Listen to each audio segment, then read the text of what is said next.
Chapter 376. The latest chapter of this book isn't finished yet. For more exciting content, please scan the QR code below to download the app. Novels are updated at a faster rate.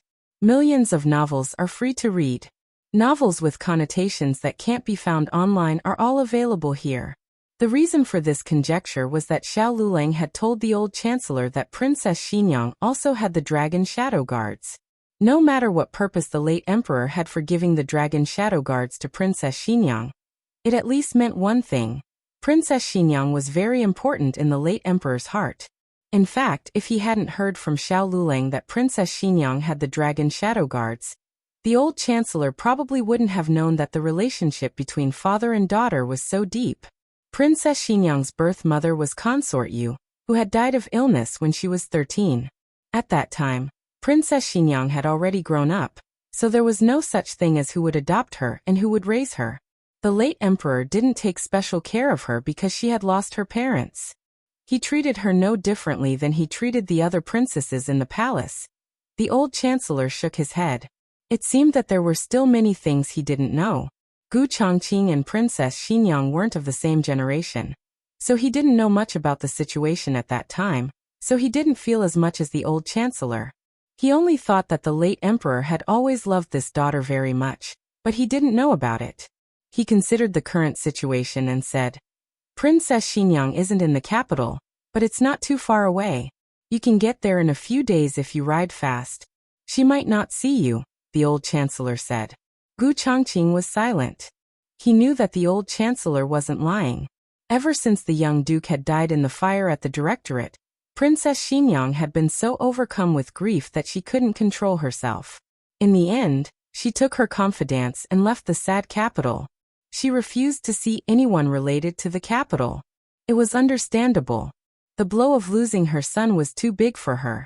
She didn't want to be hurt by the scene, and she didn't want to come into contact with anyone who could make her recall her past in the capital. "We have to try," Gu Chongqing said. The old chancellor didn't refute. Neither of them were fools. On the surface, the simplest and most direct way was to steal back the imperial edict. However, as long as the Shadow Dragon Guard was in the hands of old concubine Jing, they couldn't do it. Even if they knew the contents of the imperial edict, they might not be able to get their hands on it. However, as the saying goes, know thyself and know thy enemy to be victorious in every battle. As long as they knew the contents of the imperial edict, they would be able to figure out what old concubine Jing's trump card was. Gu Chongqing said, "Princess Xinyang is near Fengdu Mountain, right? It just so happens that I'm going there soon, so I'll pay her a visit." "Why are you going to Fengdu Mountain?" the old chancellor asked out of concern. Gu Chongqing said, "Grandfather asked me to go."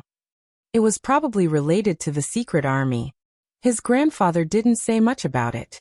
Speaking of which, it was strange. Last time, his grandfather acted as if he was making arrangements for his death, and gave them all the tokens. In the end, he took them all back the next day. The old chancellor's mood became gloomy. "If you go to Fengdu Mountain, help me offer incense to an old friend." "Okay." Gu Chongqing didn't ask who the old friend was, or how he was related to the old chancellor. He only asked for the address of the graveyard before getting up to leave. When he reached the door, he unexpectedly ran into Xiao Lulang. He didn't know how long Xiao Lulang had been here and how much he had heard, but he wasn't an outsider after all, so there was no need to hide it from him. Gu Chongqing nodded in greeting.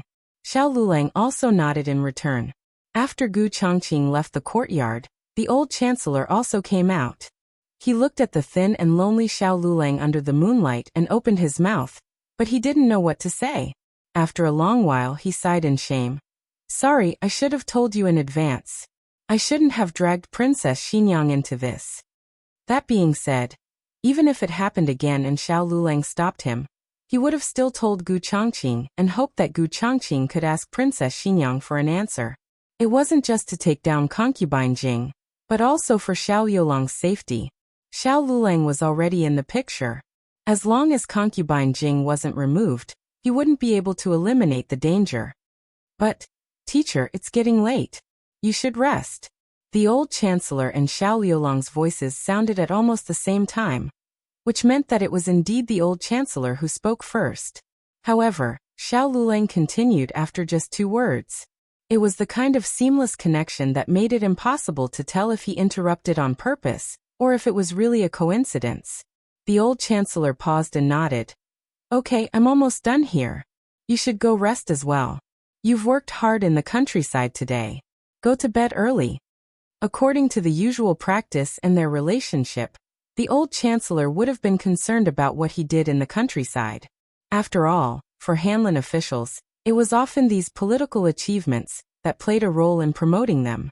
However, at this point in the conversation, everyone knew that it was time to end the topic. Xiao Lulang returned to the room next door. Lu Quan walked over from the corridor. Master. Sigh. The old chancellor sighed. Why do you think he's so stubborn? Lu Quan already knew Xiao Liulang's identity, but he still didn't quite understand the old chancellor's words. Why do you say that, master?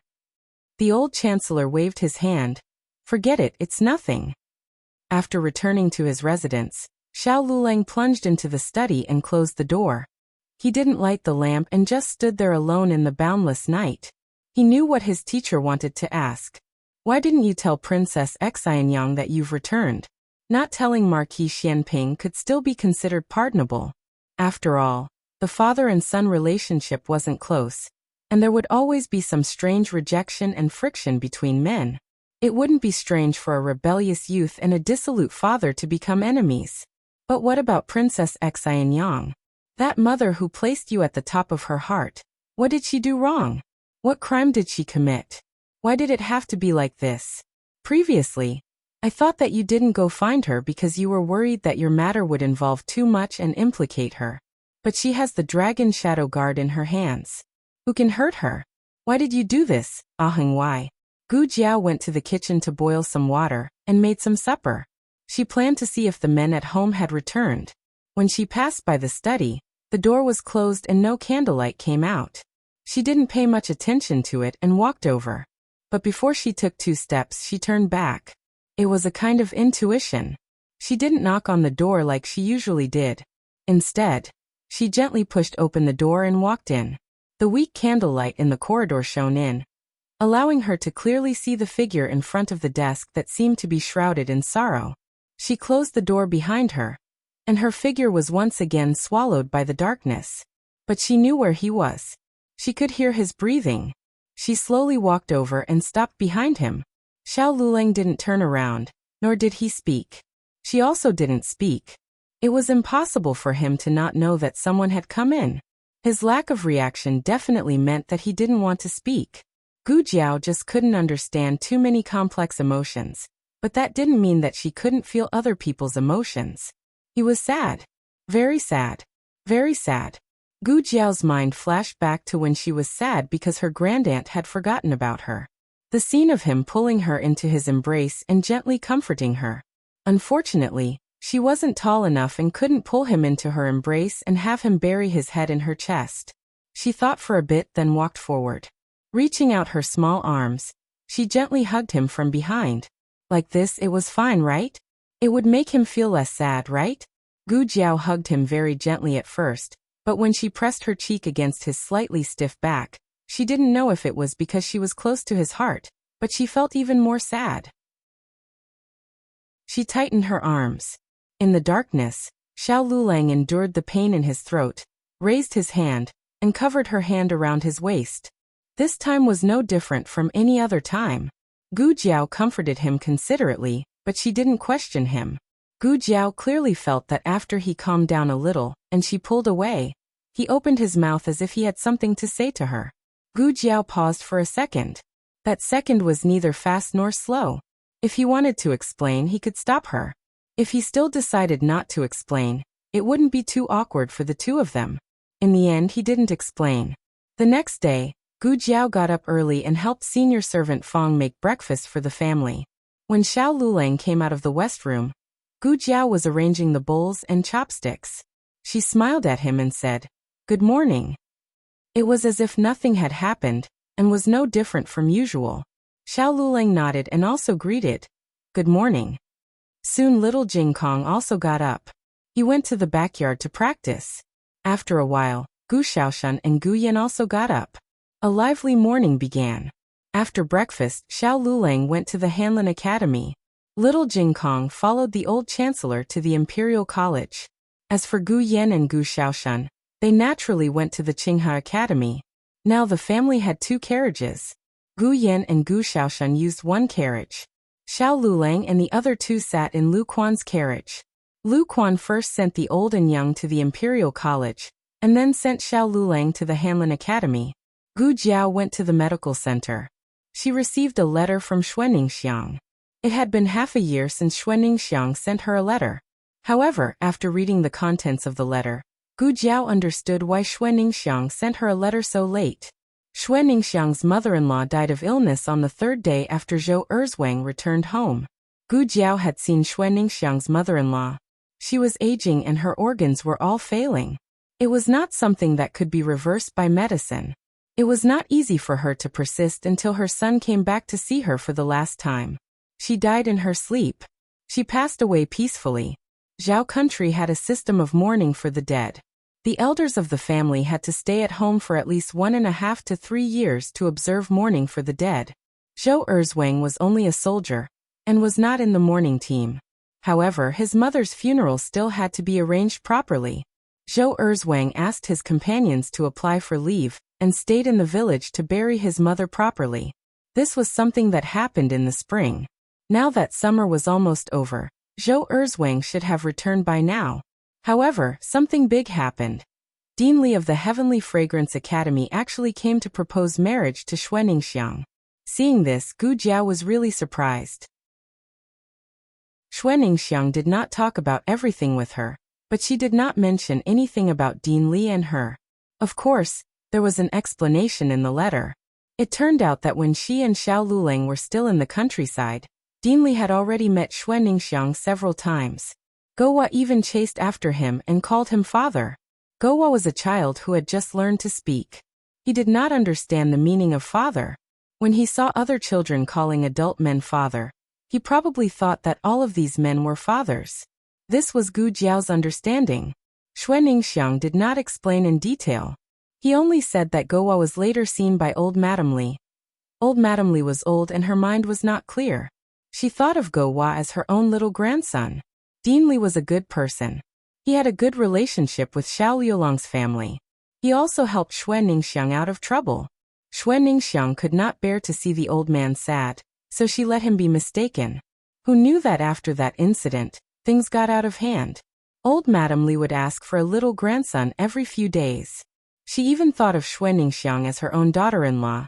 Dean Li told Xuanningxiang not to misunderstand. Xuanningxiang really did not misunderstand. Who knew that he would come to propose marriage? Gu Jiao knew that trouble was coming when she saw this. Sure enough, the letter wrote that Zhou Erzwang and Dean Li had a conflict. Zhou Erzwang even fought with Dean Li. Zhou Erzwang was a soldier, while Dean Li was a scholar. It was obvious who was at a disadvantage in this fight. Gu Jiao had already seen through Zhou Erzwang's feelings for Xuanningxiang. However, she did not have the opportunity to discover Dean Li's feelings until today. It was not difficult to explain why Xuanningxiang's calligraphy improved so much. Her literary talent also improved by leaps and bounds. She did not even need someone to write for her. Now Xuanningxiang was having a headache. She said that she wanted to shave her head and become a nun, but she was reluctant to leave Gouwa.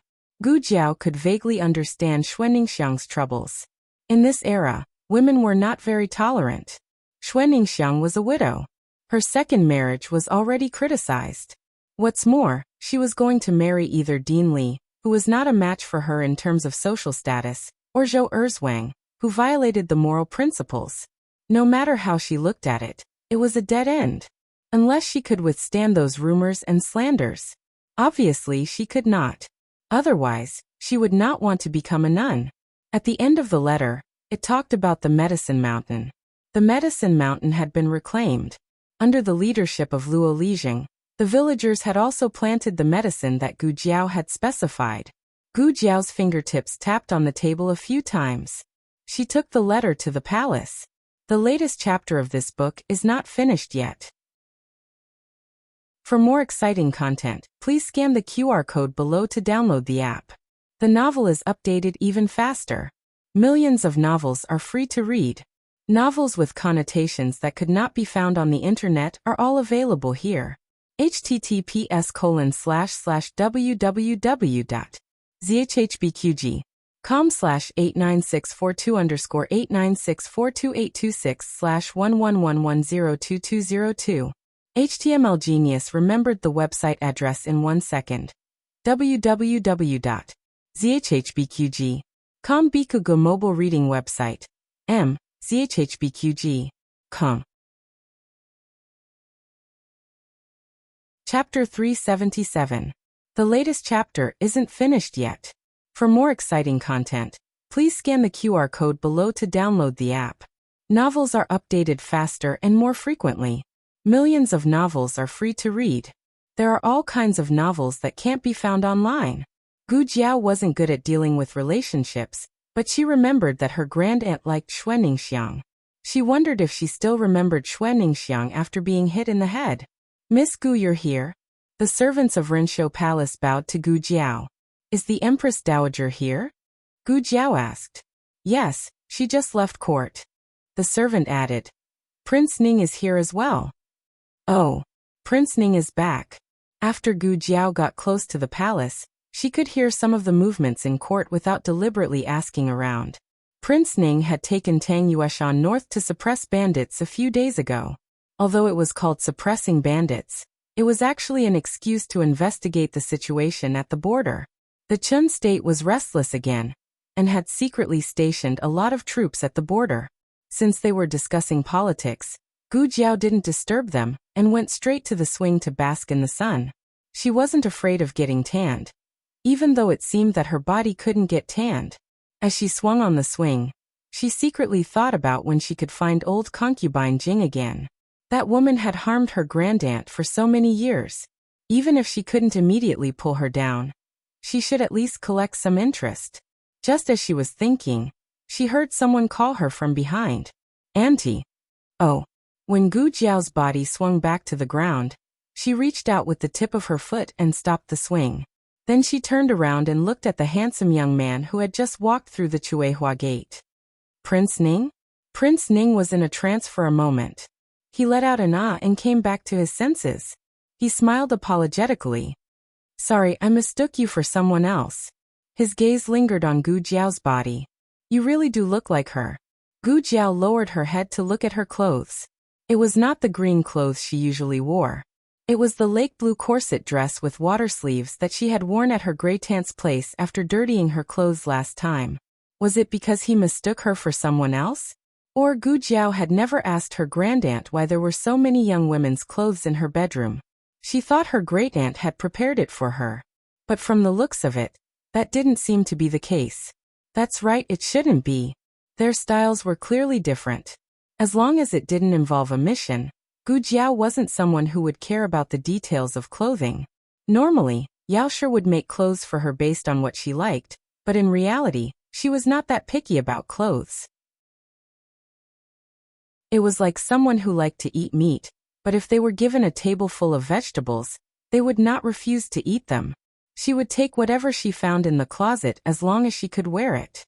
Coincidentally, she was wearing this set today. Ning Wang had saved Gu Jiao once when consort Rue Wang had been attacked. At that time, the two were not familiar with each other. Perhaps it was because he had heard about the relationship between Gu Jiao and the Empress Dowager. Or perhaps it was Gu Jiao's clothes that he found familiar, but he took the initiative to walk over and strike up a conversation with Gu Jiao. Has anyone ever told you that you look very much like Aunt Ningen? He asked. Princess Ningen? Gu Jiao shook her head. No. Ning Wang smiled and said. When I was very young, Aunt married off to the northern frontier. After that, I never saw her again. However, Aunt was very good to me. I have always remembered her. Gu Jiao made a no sound and asked. Do we look very similar? Then she would have to wonder about her own past. No, you do not look alike.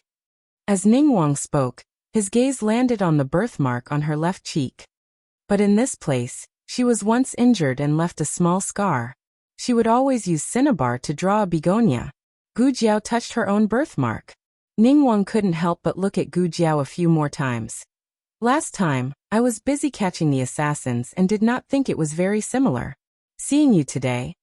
To be able to make Ningguang constantly say that she looked like Princess Ning'an. It seemed that other than her face, she was very similar to Princess Ning'an in other aspects. Normal people would be very happy to be praised like a princess. This meant that she had the temperament and presence of a princess. It was a high praise. However, Gu Jiao was very calm. She was not happy, nor was she unhappy. Ningguang then said, I have heard about the Empress Dowager. I still have not thanked you and your family for taking care of the Empress Dowager. If you need anything, you can come to Ningguang Fu to find me at any time. No matter if it was because Ningguang had pulled out his sword to help for the sake of consort Rui Wang, or because of his duty as a prince, Gu Jiao had avoided disaster because of him. It was an indisputable fact. Gu Jiao nodded. All right. Ningguang seemed very happy and smiled. Then it is settled. Right, I heard from the Empress Dowager that your medical skills are good. Can you come to the Fu to see a doctor? The consultation fee is not cheap. Gu Jiao said. Ningguang probably did not expect Gu Jiao to react like this. Normal adults would be so honored to be able to go to the Fu to see a doctor that they would not accept the consultation fee. Ningguang probably did not expect Gu Jiao to react like this. He did not know how to respond. A moment later he couldn't help but say, Of course. Gu Jiao said, When I have time, I will have someone send an invitation to the Fu. Ningguang smiled. Then it is settled. I still have something to do, so I will leave first. After Ningguang left, Gu Jiao got up from the swing and walked to her great-aunt's study. Empress Dowager Zhuang was reading the memorial. When she saw Gu Jiao come in, she snorted angrily. Her great-aunt was always like this, so Gu Jiao did not feel that she had done something unforgivable. She walked over and handed Xuanningsiang's letter to her great-aunt. What is it? Empress Dowager Zhuang asked. Xuanningsiang's letter. Does great-aunt still remember her? Gu Jiao asked. Empress Dowager Zhuang frowned and thought. Gu Jiao reminded. Go Hua's mother. When it came to Go Hua, Empress Dowager Zhuang remembered. If she gave him a candied fruit, he would lick her courtyard all day long. He was not noisy at all, and was much easier to take care of than little Jing Kong. Then Empress Dowager Zhuang remembered Xuanningsiang. The main reason was that Xuanningsiang's cooking was good and Liulong's was bad. As long as Gu Jiao was not here, she would call Xuanningsiang over to cook. The food is good, Empress Dowager Zhuang said. Read the letter first, Gu Jiao said. Empress Dowager Zhuang finished reading the letter. To be honest, Xuanningsiang's handwriting was really ugly. But with Gu Jiao's pearls in the front, Empress Dowager Zhuang felt that this kind of handwriting was barely acceptable. Oh.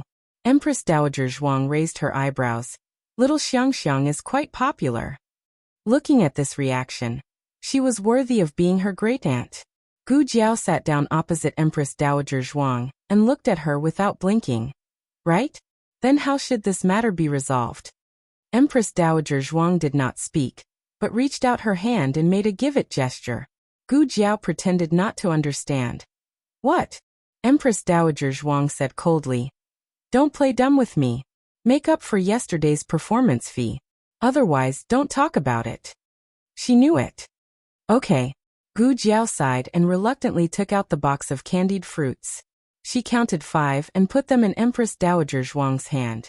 She said with a pained expression, There are only a few left. There is nothing to eat in Jing Kong. Empress Dowager Zhuang was choked by Gu Jiao's exaggerated and painful acting skills. This girl did not enter the palace to fight for favor. Otherwise, who would be fooled by her acting skills? However, Empress Dowager Zhuang's eyes swept over her small fist. It seemed that she did not need to pretend. With one punch, even the emperor would be lying down. Empress Dowager Zhuang put away the candied fruits and said to Gu Jiao, What's so difficult about this? Who does she like? Jia will arrange a marriage for her. The problem was, Xuanningsiang did not write who she liked in the letter. Gu Jiao raised her eyebrows. Then should I write a reply to her? Forget it. She won't say this in the letter. Empress Dowager Zhuang called eunuch Qin. Send 2 reliable people to the county in Yuzhou. Empress Dowager Zhuang gave the order, and Eunuch Qin left. This was the convenience of power. Whether it was the way to solve a problem or the speed, it was simple and crude. With her grandaunt taking over, Gu Jiao did not have to worry about this. She was just curious. One was a middle-aged warm uncle, the other was an infatuated wolf puppy. Who would Xue Ningxiang choose to marry? As Gu Jiao was thinking, a eunuch came from outside the door to announce that the emperor had come. The emperor came to ask Empress Dowager Zhuang to put on a show. Even if the emperor had slowly developed a dislike for concubine Jing, he would not see her true colors so quickly. Therefore, the emperor always thought that the murderer was still in the dark and had not made a move yet.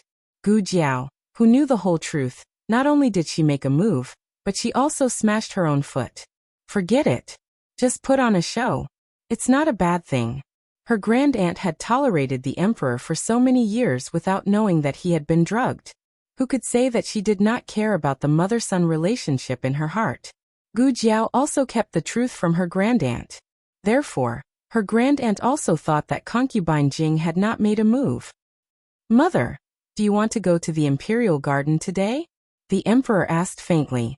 This was also a person with terrible acting skills. Empress Dowager Zhuang rolled her eyes and did not leave Rinshou Palace. Empress Dowager Zhuang was too lazy to act with him. Yes, why not? But, she dragged out her words and deliberately looked at Gu Jiao. Gu Jiao understood. It was a candied fruit. She understood. She also wanted to see how effective the emperor was on her grandaunt. Madame Nan had said that when a drugged person needed such a large amount of the guiding drug, it meant that the drug was about to lose its effect. She was not sure if it was concubine Jing's white drug or her grandaunt's black drug that was about to lose its effect, or if both drugs were losing their effect at the same time. Gu Jiao made an okay gesture to her grandaunt. Empress Dowager Zhuang raised her eyebrows and looked at her 5 candied fruits with satisfaction. Let's go. The emperor was speechless. Was it an illusion? Why did it feel like the Empress Dowager was drooling? Neither of them had any complaints about Gu Jiao being a tail. Gu Jiao followed them leisurely. Eunuch Qin and Eunuch Wei were also there, but they did not have much of a presence, unlike Gu Jiao, who was sitting in Empress Dowager Zhuang's phoenix carriage. The emperor and Empress Dowager Zhuang walked all the way to the imperial garden. The weather was good today, so there were many people in the imperial garden. Coincidentally, concubine Jing was also there. Empress Dowager Zhuang had already entered her role as soon as she left Rinshou Palace, and was not affected by concubine Jing's presence at all. However, the emperor, who was next to her, stiffened the moment he saw concubine Jing. He panicked as if he had been caught red-handed. Concubine Jing looked at the emperor with a hurt expression. The emperor knew that he shouldn't have done this. His mother was the most important person to him, but he left her and Empress Dowager Zhuang to stroll around the garden. But Gu Jiao understood. The black medicine had only taken effect a little, and the emperor was not completely disgusted with concubine Jing yet. He was probably feeling guilty and complicated at the moment. Gu Jiao guessed that old concubine Jing had expected this, which was why she wanted to come out and see for herself how far the relationship between the emperor and the Empress Dowager had progressed. This could very well affect the next step of her plan. Empress Dowager Zhuang did not know. She was just acting for concubine Jing. It was good that she was here in person. She did not have to tell her through someone else, and the effect would be reduced. Empress Dowager Zhuang looked at the emperor gently and took out a handkerchief to wipe the non-existent sweat on his forehead. Anga, what's wrong? Are you not feeling well? Let's go sit in the pavilion. No. The emperor came back to his senses, but he did not avoid her touch. Concubine Jing's eyes darkened. Isn't that your mother? Empress Dowager Zhuang acted as if she had just seen concubine Jing. There was no mistake in her tone and gaze. Eunuch Qin, go invite concubine Jing over. Yes. Eunuch Qin went to invite concubine Jing. Even Nurse Kai knew that it was very irrational to go over at this time. But sometimes people who had won half their lives would think that they could control everything. Concubine Jing agreed. They sat down in the pavilion. There were 4 stools. Empress Dowager Zhuang sat next to the emperor, and Gu Jiao sat on the other side of the emperor. This caused concubine Jing to sit directly across from the emperor. Hong-er has lost weight recently. He needs to eat more.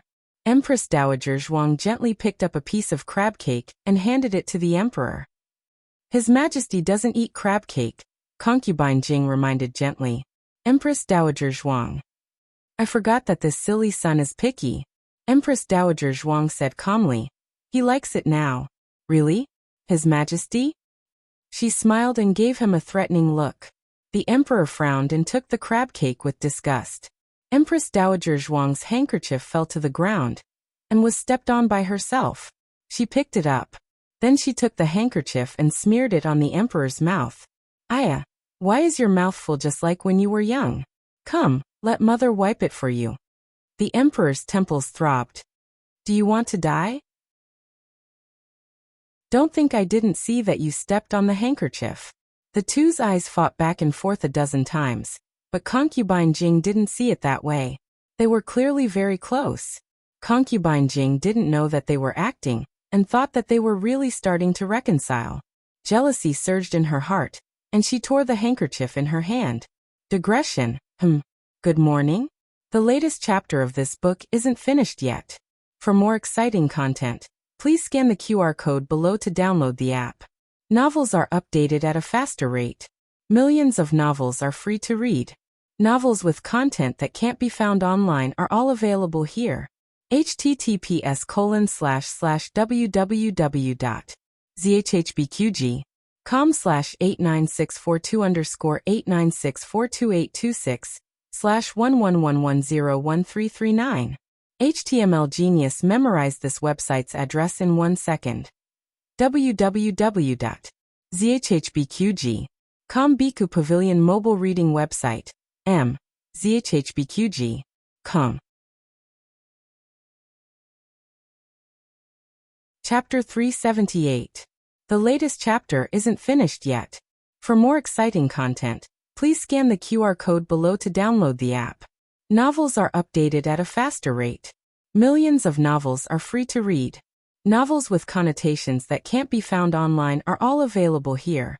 The Emperor and Empress Dowager Zhuang were busy fighting a battle of wits and courage, so neither of them noticed concubine Jing's strange behavior.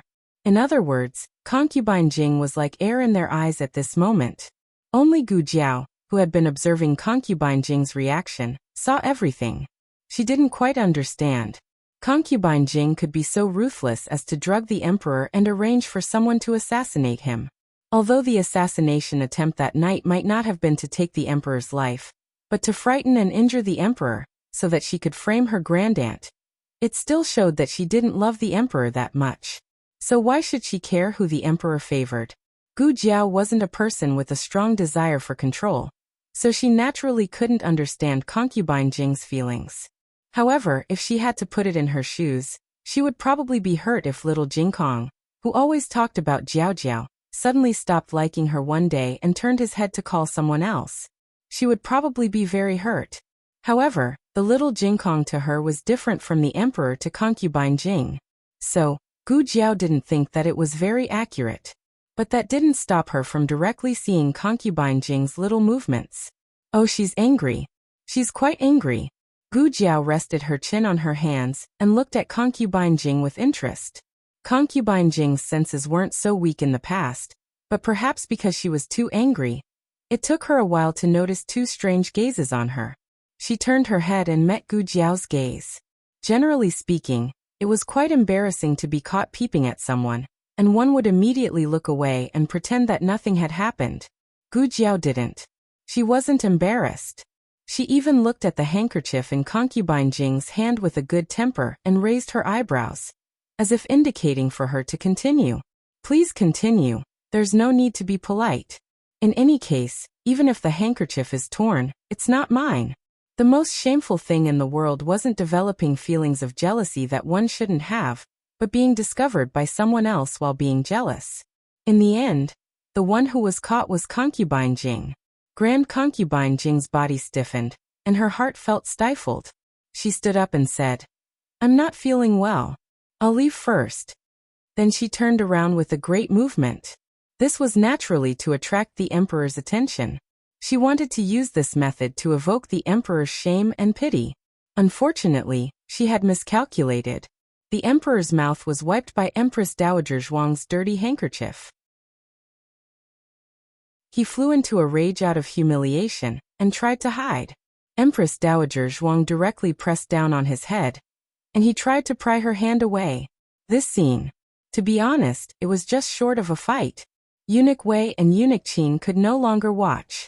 They turned their faces away and looked at the sky. Other than Gu Jiao and old concubine Jing's trusted servant, Nanny Kai, no one else noticed that old concubine Jing had left in a fit of pique. Naturally, Gu Jiao would not keep her. She paused in her steps and looked at the two who were in a heated argument.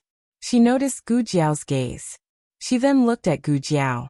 Gu Jiao gestured for her to leave. Didn't you want to leave? Go on. Don't stay here. Old concubine Jing was furious and left with a livid expression. When the emperor finally broke free from Empress Dowager Zhuang's clutches and looked up at old concubine Jing, she was nowhere to be seen. The emperor felt awkward and glared at Empress Dowager Zhuang. This is great. Mother left in a fit of anger. Can't the Empress Dowager restrain herself in front of old concubine Jing? You were acting for the culprit, not for. Before he could finish his sentence, Empress Dowager Zhuang slapped the soiled handkerchief on his face. She then stood up and said, Jiao Jiao, let's go. Even when Empress Dowager Zhuang wiped his mouth with the soiled handkerchief, there was no trace of impatience in her tone and smile. She was like a good mother who liked to joke with her son. The emperor almost believed that Empress Dowager Zhuang's act had become real, and that she loved her son. He was about to tell her, don't take it seriously. I'm just acting with you. I don't think of you as my mother. My only mother is old concubine Jing. However, Empress Dowager Zhuang stopped acting in the next second, and regained her domineering aura. The emperor was dumbfounded by the speed at which she changed her attitude. The emperor said, You're leaving just like that? Empress Dowager Zhuang snorted. She didn't even give him a look and left with Gu Jiao. The emperor was speechless. On the other side, old concubine Jing returned to the nunnery with Granny Kai. She maintained a gentle and decent expression along the way, but her face turned cold as soon as she entered her room. In Nanny Kai's view, her master was in a hurry to suffer. Since the emperor had been drugged, his intimacy with her would begin to decrease day by day. There was no need to verify anything in front of the emperor. It was obvious and there was no way to solve it. Actually, her master understood, but she just couldn't accept it.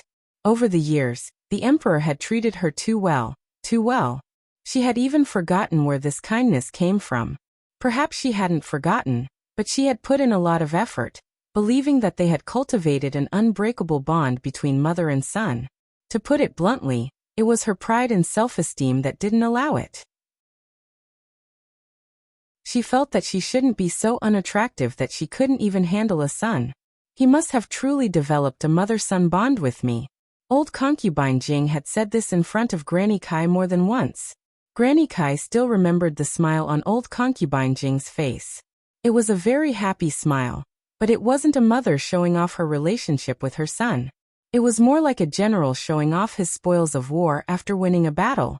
Now that spoil was gone, her pride and self-esteem had been crushed. No matter what, old concubine Jing was her master. As a servant, Granny Kai wouldn't be disloyal to her. She just didn't want to see her master sink into a bad mood that she shouldn't be in. Grand Imperial Concubine. She looked deeply at her. Old concubine Jing waved her sleeve and summoned the Shadow Dragon Guard. An ominous feeling rose in Granny Kai's heart. She asked nervously, Grand Imperial Concubine, what do you want to do? Old concubine Jing looked at the Shadow Dragon Guard, who was like a killing tool, and said coldly, Go to Renshou Palace and kill Empress Dowager Zhuang. Granny Kai turned pale with fright. Grand Imperial Concubine, you can't do that. You'll have no way out if you're discovered. You'll be buried with the Empress Dowager. Old concubine Jing looked coldly at the Shadow Dragon Guard. Do it discreetly and don't let anyone discover you. Otherwise, don't come back. The Shadow Dragon Guard had the ability to sneak into Renshou Palace and kill people. He hadn't done it before because there was no need. Empress Dowager Zhuang had been fighting with the Emperor day and night, And her days weren't easy at all. Wasn't it better to see her suffer than to kill her? However, the shadow dragon guard didn't move. Old concubine Jing frowned. I want you to go to Renshou Palace and kill Empress Dowager Zhuangjin's. The shadow dragon guard still didn't move. Old concubine Jing repeated herself to make sure that the shadow dragon guard had heard her. But he still refused to carry out the order. When the shadow dragon guard had been sent to her side, the emperor had ordered them to listen to all her orders. But she also knew that the shadow dragon guard's orders were divided into ranks. The first order they obeyed came from the previous emperor, and the second order came from the emperor. When her orders conflicted with their previous orders, the shadow dragon guard wouldn't carry them out. Ever since the emperor had given the shadow dragon guard to her, he hadn't spoken to them again. In other words, before she had gotten the shadow dragon guard, someone had already ordered them not to harm Zhuangjin's. Who had given the shadow dragon guard this order? Was it the emperor? Or the previous emperor?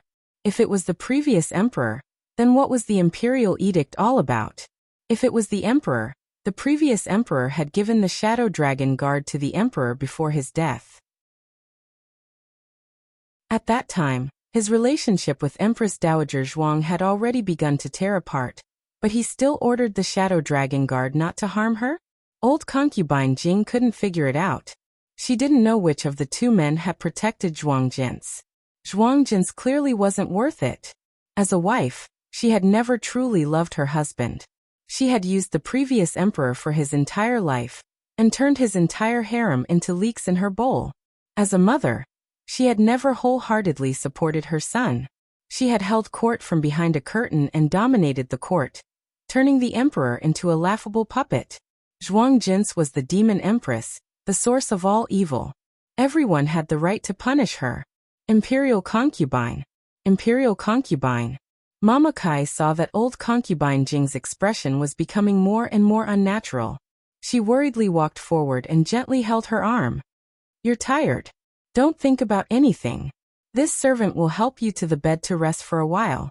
Old concubine Jing dazedly raised her head, but the moment she turned around, her qi and blood surged, and she spat out a mouthful of blood. Renshou Palace. Empress Dowager Zhuang was very happy today. Not only did she slap her foolish son a few times, she also received 5 candied fruits that she had worked so hard to earn. No, including yesterday's, there were 10 candied fruits in total. She took out her small jar of candies and only ate 5 of them. She saved the remaining 5 for when she ran out of food in the future. The all-powerful demon empress who brought disaster to the country was just that quick-witted. Gu Jiao ate lunch at Renshou Palace before leaving. Eunuch Qin sent a carriage to send her off. Gu Jiao didn't return to the medical center. Instead, she gave the coachman another place to go. The carriage was neither too slow nor too fast. It just so happened that it was maintained at a speed that wouldn't make Gu Jiao anxious or too bumpy. Gu Jiao was very satisfied with the coachman of Renshou Palace. Gu Jiao was in a good mood today. She even hummed a few lines of a song that she heard from Gu Chengfeng. However, her voice was fine when it came to singing pop songs from her previous life, but it was a bit lacking when it came to operas. The coachman almost drove the carriage into a ditch several times. The carriage stopped at the entrance of Narcissus' embroidery house. The coachman said, "Miss Gu, this servant will wait for you here." Gu Jiao said, "No need. I'll go back by myself later. You can go back to the palace." Those who came from Renshou Palace were all shrewd people. He could tell that Gu Jiao wanted to do her own things, so he didn't insist and drove the carriage back to the palace. Gu Jiao passed through Narcissus' embroidery house and arrived at the underground arena of the dye house. He had been pacing back and forth at the entrance for a long time. Bikugo mobile reading website. zhhbqg.com.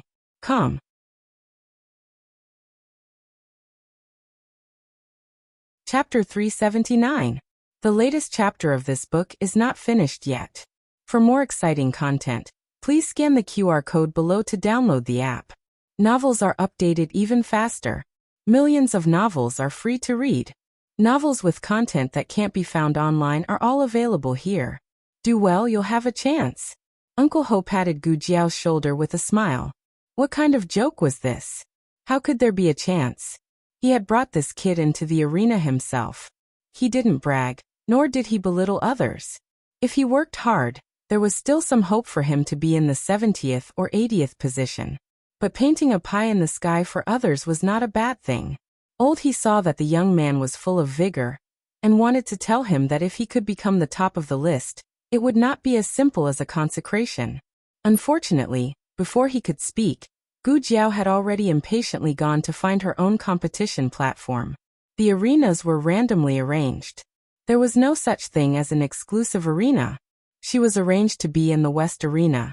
When Gu Jiao first came to the underground arena, the battle in the West Arena left the deepest impression on her. It was bloody and brutal. Gu Jiao seriously suspected that the shirtless man had beaten his opponent to death. Gu Jiao was the first to go up the arena. According to the rules of the underground arena, when one went up to the arena, there would be 2 square plaques on both sides of the arena. The plaques would have the name and rank of the duelist. Usually, they would use a title or an alias. For example, Gu Jiao's plaque had the words, Xiong Batian, no rank. Originally, Gu Jiao wanted to call him Long Outian. But Uncle Ho said that the word Long clashed with the word Tian, so Gu Jiao settled for the next best thing. When he saw this name, Uncle Ho's mouth twitched for a few seconds. Xiong Batian's name was not bad. Everyone thought that it would be a burly man with a face full of beard. But in the end it was a clean and tidy young man. Gu Jiao was tall for a woman, but in the underground arena full of strong men, she was a little petite. Everyone looked again. He didn't even have a rank. He was a newbie. Their interest instantly decreased by half, and they all turned to look at other arenas. This situation changed when Gu Jiao's opponent's plaque was raised. The square plaque read, Blade Mountain Warrior, Level 2 Master. The people who had left came back with a whoosh. Gu Jiao was puzzled. There were Level 4 fighters in the South Arena. Why did they stop for a mere Level 2 fighter? Soon Blade Mountain guest arrived. Gu Jiao understood what was going on. This Knife Mountain warrior was the bare-chested brawny man she had seen in the West fighting ring. He was extremely violent, and every punch he threw caused the audience to scream. Coming here to watch was for the thrill. Death or not, it was good enough to make one's adrenaline soar. The moment Uncle Ho saw Knife Mountain guest, his face changed. What happened? How could it be him? Didn't you say that you're also a newbie? Surname Zhu. Come out. He rushed into the accounting room to look for the young man surnamed Zhu. Zhu Yun was in the middle of accounting, and did not even lift his eyelids. Why are you so rash? Uncle Ho was so angry that his whole body trembled. You didn't keep your word. How could you arrange this person for him? Didn't you say that he's a newbie? You've already taken the money. Zhu Yun said slowly. Let me correct one thing first. The money was given to the arena. I did not pocket it. Furthermore, anyone within level 3 can fight each other.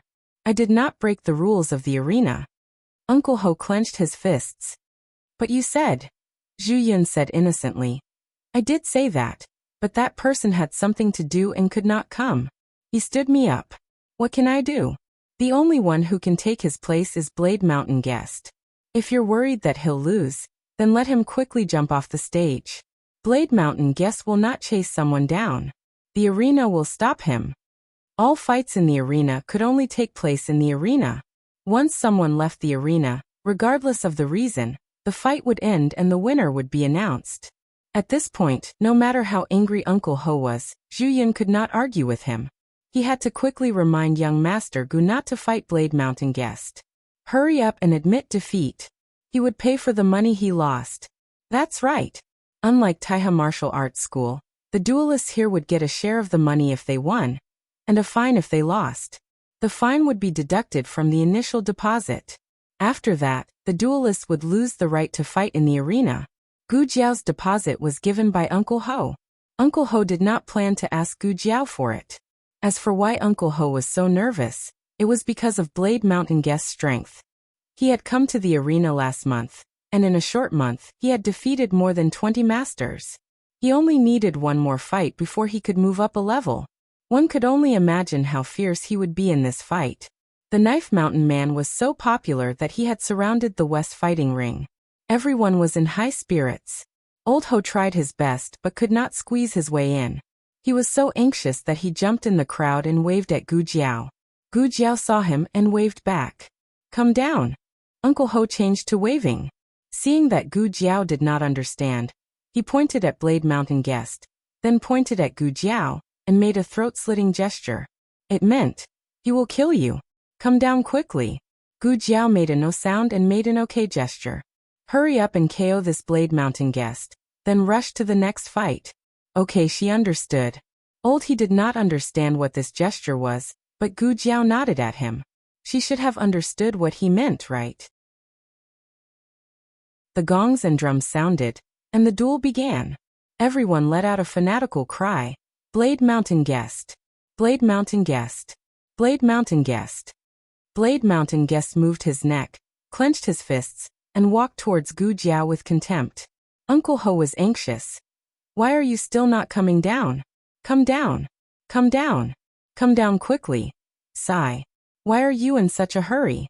Okay, as you wish. Gu Jiao tiptoed, and her body flew up like a swan. She threw a punch at Blade Mountain Guest. Blade Mountain Guest also showed his hammer-like fist. There was a bang, and someone fell to the ground. The shouts came to an abrupt end, and the audience gasped in shock. The one who fell to the ground was not the skinny little boy, but the mighty and majestic Blade Mountain Guest. One punch. He only threw one punch. Blade Mountain Guest fell, and Gu Jiao's body also landed lightly. She knelt on one knee, and her fist pressed against the floor of the arena as she landed beside Blade Mountain Guest. The arena was silent, and even Uncle Ho was mute. Did he see wrongly? The one who fell was young Master Gu, right? How could Blade Mountain Guest fall? He had not fought yet, and he did not want to come out. Uncle Ho pinched himself, and the pain made him cry. He finally accepted the fact that Blade Mountain Guest had been defeated by Gu Jiao with one punch. While everyone was still in a daze, he squeezed through the crowd and came to the edge of the arena. He said to the judge, "Why aren't you hitting the gong? She won. She won." Uncle Ho was worried that Blade Mountain Guest had lost his footing and would get up and beat Gu Jiao down. He wanted to end the fight quickly, so that Blade Mountain Guest would not be able to attack again. It turned out that Uncle Ho worried too much. After the judge hit the gong, he could not wake Blade Mountain Guest up. In the end, he called 2 people from the arena to carry him down. Uncle Ho was soaked in cold sweat. This was too exciting. After this, Gu Jiao fought 2 more matches. Her opponents were not as strong as Blade Mountain Guest, and she won easily. One person could fight 3 matches a day, and that was the limit of the arena. Gu Jiao could not fight anymore, and she could only sigh and leave the arena. It was not that she liked to fight, but this was the best way to recover her strength from her previous life. Moreover, she could also make some money. This time there were not many people who bet on her, so the odds were very high. However, because her rank was low, she did not get much money, so she only got 10 taels of silver. Gu Jiao was not in a hurry. She put away the silver, adjusted the mask on her face, and turned to leave the accounting room. "This guy is not bad," Zhu Yun said with a smile. Gu Jiao did not plan to stay in the arena for long. She promised little Jing Kong in the morning that she would go to the Imperial College in the afternoon to pick him up after school. She walked out of the arena. When she was about to reach the door, a young man dressed as a guard came in front of her and blocked her way. Xiong.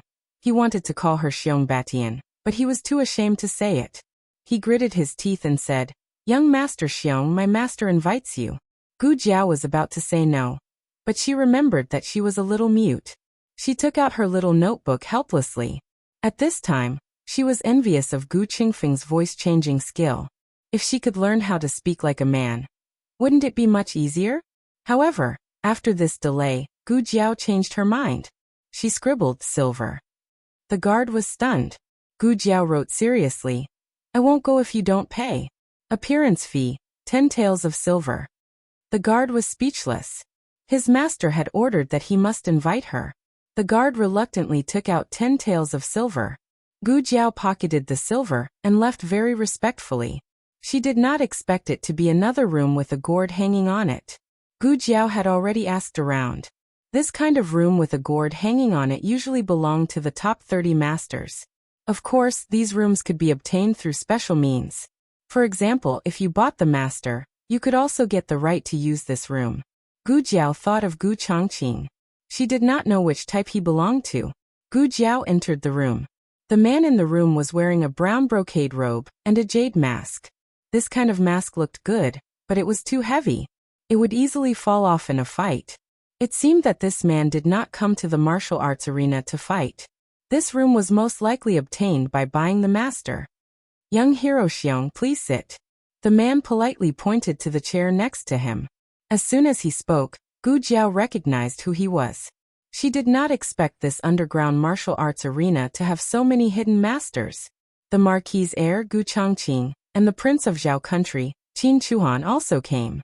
Qin Chuhan was Prince Ning.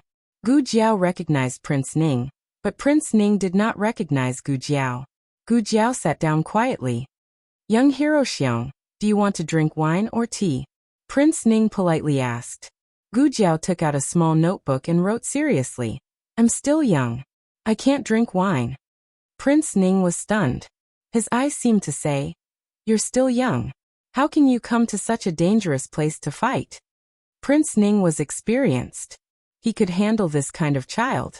He smiled and said, Okay, bring the tea. A servant served Gu Jiao tea. Soon Gu Jiao found a problem. The mask did not show the mouth. In other words, she had to take off the mask if she wanted to drink tea. Wait. Was Prince Ning being polite to her, or testing her to take off the mask? Gu Jiao wrote, I don't like to drink this kind of tea. Prince Ning smiled and said, What kind of tea does young hero Xiong like? He probably thought that no matter how expensive Gu Jiao said the tea was, he could get it. Gu Jiao wrote expressionlessly, follicle.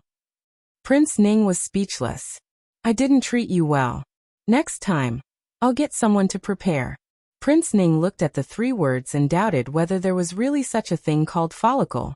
He recovered quickly and said gently, Young hero Xiong, is this your first day in the arena?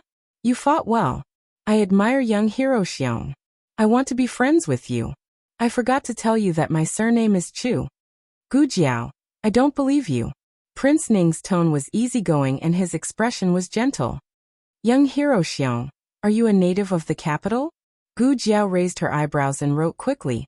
What? If not, are you going to buy me a house? Prince Ning was speechless again. Although it wasn't like he couldn't afford to give her a house, when someone asked him to do so, it made him feel very awkward. Prince Ning took a sip of tea and smiled. If, young hero Batian.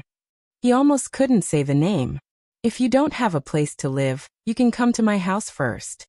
Gu Jiao wrote, I don't live under someone else's roof. Prince Ning smiled. How is this living under someone else's roof? If young hero Xiong is willing, you can be my guard. Then you'll be a member of my house. I'll give you a separate house. The scenery in my house is very good. Young hero Xiong might consider it. Many people wanted to be a guard of Prince Ning's house. Moreover, guards were also divided into ranks. There had never been a guard who lived alone. Prince Ning waited for Gu Jiao to ask about his identity. But was it an illusion? Why did he feel that there was a little disdain in her eyes? Gu Jiao curled her lips. After so long, she only gave him a small house. Renshou Palace was unobstructed. Who cared about Prince Ning's house? Gu Jiao got up and left. The guard stopped Gu Jiao. Our young master hasn't finished speaking. Gu Jiao waved her hand and wrote, 10 taels of silver is up. If you listen to him again, you'll have to raise the price. The latest chapter of this book is not finished. For more exciting content, please scan the QR code below to download the app. The novel is more complete and updated faster. Millions of novels are free to read. There are novels with connotations that can't be found on the internet here. https://www.zhhbqg.com/89642_8964286/111075279. HTML Genius remembered the website address in 1 second. www.zhhbqg.com Bikugo mobile reading website. ZHHBQG. calm.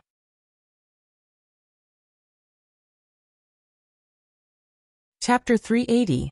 The latest chapter of this book is not finished yet. For more exciting content, please scan the QR code below to download the app. Novels are updated faster. Millions of novels are free to read. Novels with content that can't be found on the internet are all available here.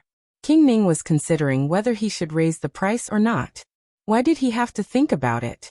It was not that he couldn't afford it, but that this young man didn't play by the rules. He felt that it was meaningless to continue the discussion. Although he didn't raise the price because of this consideration, it was inevitable that people would suspect that he was stingy and unwilling to raise the price. The embarrassment of being dominated by the words, "Are you going to buy me a house?" came up again. It was the first time they met, and the ability and mutual trust shown by this young man were not worth a house.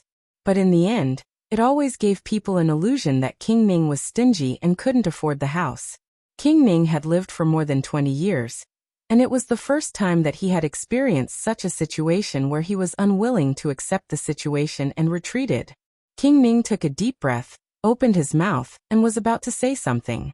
Gu Jiao raised her small hand coldly, and made a gesture to stop him.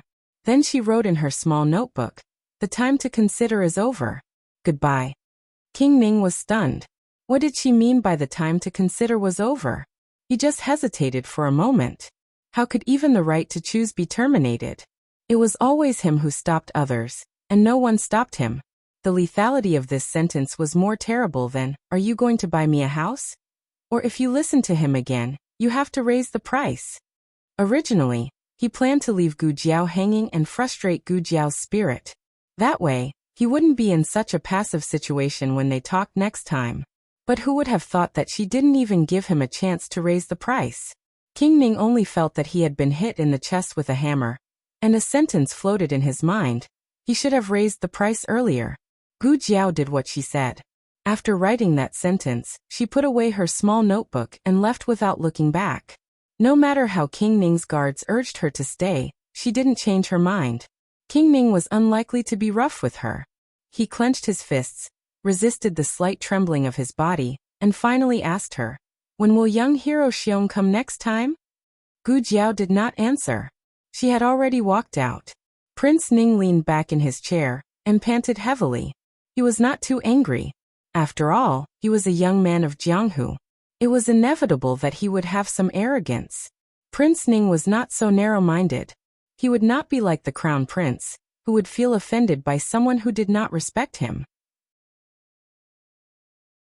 He had always been tolerant of such talented advisors and chivalrous men of the world.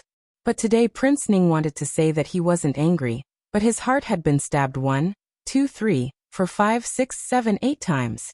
How could there be such a weird person? He didn't reveal his identity, so it wasn't strange that the other party was so bold. What was strange was that this method of choking people was unheard of. "Water," King Ning said. The guard hurriedly brought him some tea. Ning Wang drank half the pot in one go before he was finally able to relieve some of the depression in his heart. He said to the guard, "Go and find out who introduced the Xiong Batian." The underground martial arts field was very well hidden. Most people would not be able to find this place. Most people relied on someone familiar to introduce them, or people from the martial arts field to find them. Finding out this information was not difficult. The guard quickly came back and reported, replying to Master, it was a branch manager called Old He. The branch shopkeeper was a respectable name. In fact, they were hired by the underground dojo to recruit people. They usually appeared in the various dojos in the capital, looking for strong martial art seedlings, and then brought them to the underground dojo. Every person they brought would have a share of the arena's profits in the future. Prince Ning gave the guard a bag of silver. "Go and tell him that the next time Xiong Batian comes, tell him to come to my residence and inform me." "Yes," the guard replied. The residence that Prince Ning was talking about was not his own residence. It was another residence. Prince Ning would not easily reveal his identity. The guard went to find Old He while thinking that this Xiong Batian was really a little troublemaker. After following his master for so long, he had never seen him choke like this before. Prince Ning was the most outstanding and calm among all the princes. He was both intelligent and courageous. He was highly talented, and was the role model of all the princes. His performance today was indeed a little unexpected. He had to go back and think about it carefully so that he would not be so passive next time. Gu Jiao came out of the Narcissus Embroidery Building and hired a carriage to go to the Imperial College. The timing was just right. Little Jing Kong had just finished school and ran out with a head full of sweat. The students in the elementary school had already figured out his pattern. He was usually more aloof than the teachers. Once he became a 3-year-old child, he would definitely be the older sister at home. Gu Jiao was standing under a big tree by the roadside, thinking about how she should charge the next time Prince Ning came to her. The Zhuang family was so rich. As the grandson of Grand Tutor Zhuang, Prince Ning should not lack money. This was a pot of golden leek. She had to harvest it well. Jiao. Little Jing Kong threw himself at Gu Jiao and hugged Gu Jiao's thigh. Gu Jiao stopped thinking for a second and looked at the little dumpling who had turned into a pendant on her leg. She picked him up and looked at his sweaty face. She asked, "Did you run a race again today? You're sweating so much." "I learned Kuju today," Little Jing Kong said cutely. Gu Jiao had seen Kuju in the grassland of the Qinghe Academy before. It was similar to soccer in her previous life. The ball was kicked into the goal. The only difference was that soccer's goal was called a goal. It was very big and there were 2 goals on the ground. Kuju's goal was called a romantic eye. It was very small, and there was only one in the sky. Moreover, there was no net in the romantic eye. In short, Kuju was a very popular sport in the 6 nations. Gu Jiao took out a handkerchief. Little Jing Kong obediently stretched his little head over. "How's it going? Do you know how to kick?" Gu Jiao asked while wiping his sweat. Little Jing Kong nodded vigorously. Yes. I'm very good at it. I almost kicked it into the romantic eye." The small empty space was half the size of the Kuju court. Little Jing Kong was not to be blamed. He was too small and his arms and legs were too short. When he kicked, he fell down before he could kick the Kuju ball. Moreover, the romantic eye was set according to the height of most children. They ranged from 6 to 8 years old. Although he was already 4 years old, Little Jing Kong looked like he was only 3.5 years old. He was at a disadvantage. After that, he almost never touched Kuju, because no one passed it to him anymore. The little guy was also very frustrated. The corners of Gu Jiao's lips curled up. "Is it really good?" Little Jing Kong's eyes were as big as a bull's. Really? I've been kicking it. Jing Kong, do you want to come to my house to play Kuju?" In the carriage by the roadside, Su Dangsong waved at Jing Kong. Little Jing Kong's eyes flashed. He put his little hands behind his back. No, it's not very fun. He refused to admit that he was not good at it, and could not even touch Kuju. Su Dangsong was not in the same class as him, so she did not know that he almost did not touch Kuju today. Su Dangsong waved her hand. "Okay, then I'll go first. Tell me what you like to play next time. I'll play with you." "Okay." Little Jing Kong answered vaguely. After Gu Jiao wiped Little Jing Kong's sweat, she held his hand and went back to Qingshui Alley. After they went back, Gu Jiao made a Kuju ball for Little Jing Kong. She also took down the shelf where she dried the herbs, and made a romantic eye beside the crabapple tree in the backyard. It was slightly bigger than the one in the academy, and was at a height suitable for Little Jing Kong. Little Jing Kong came out after finishing his homework, and saw the Kuju ball on the threshold. Wow! His big eyes lit up and his eyelashes fluttered. His little eyelash fairy was just like this. He bent down, picked up Kuju with his small hands, and ran towards the rear courtyard. He saw the flirtatious eyes, who was obviously shorter than the directorate, and pounced over excitedly. He put down the Kuju ball, tiptoed and hugged the big romantic eye. Xiao Lulang went on a business trip again. This time he was in the capital. The Examination Institute was holding a random examination for some of the officials of the 6 ministries. The examination would last for 3 days. As one of the invigilators, Xiao Lulang would enter the Examination Institute with the officials. It was not the first time Xiao Lulang came to the Examination Institute. However, he used to sit in the examination shed, but now he was sitting in the invigilator's seat. He did not need to mark the papers. After the examination 3 days later, he could leave with the officials. Xiao Luling was not at home. Gu Jiao went to the underground martial arts arena again the next day. Uncle He took the money from Prince Ning's bodyguard, but he did not immediately send the message to Prince Ning. Instead, he found Gu Jiao and told her about it. This kind of thing was not rare in the martial arts arena. Many big shots would secretly bribe masters. However, these big shots were all famous in the capital. Generally, they would not let the people in the martial arts arena know their true identity. If you want to see him, I'll send the message to him now. If you don't want to see him, I'll walk slowly. When the message arrived, Gu Jiao had already left. This was not a dereliction of duty. He only promised to send the message, but not to keep Gu Jiao here. Gu Jiao made a no sound. It's fine. Go send the message. The sooner the better. Gu Jiao fought 2 matches in the afternoon. She did not arrange for the 3rd match because there was no suitable opponent. The underground martial arts arena had a rule. You could not fight someone 3 levels higher than you. In other words, Gu Jiao, who did not have a rank, could only fight with a level 2 master. The bladesman was the first master that Gu Jiao fought. She thought that he would be the appetizer. Who would have thought that he would be the hardest dish? It was no wonder that the bladesman was so popular. There were not many people below level 3 who were stronger than him. At least, the 4 masters that Gu Jiao fought later were not as good as him. After Gu Jiao defeated the bladesman, she gained a bit of fame in the underground martial arts arena. Today, there were finally a few more people who bet on her victory. Unfortunately, she only received 10 taels of silver. No matter. If the money was not enough, the leeks would make up for it. See, the leeks were here. Gu Jiao stepped down from the arena. Ning Wang personally walked up to the arena. He had changed his clothes, but the jade mask on his face was still the same as yesterday. His mask could only show his mouth and chin. He smiled and said, "Young hero Xiong, we meet again. I watched the 2 matches just now. You played even better than yesterday. Do you have time to come in?" Gu Jiao took out the price list that she had already written in a small notebook. She handed it to him. 50 taels of silver for the time it takes to burn a stick of incense. The guard's eyebrows twitched. It was not 10 taels yesterday. Gu Jiao wrote, "The price has increased." Guard. Ning Wang. The time it takes to burn a stick of incense was about half an hour in her previous life. It was not more, not less. It was the price that Gu Jiao could accept. The guard behind Ning Wang twitched his mouth. "You are raising the price." Gu Jiao. "Congratulations, you got it right." Ning Wang also felt that the price was too high.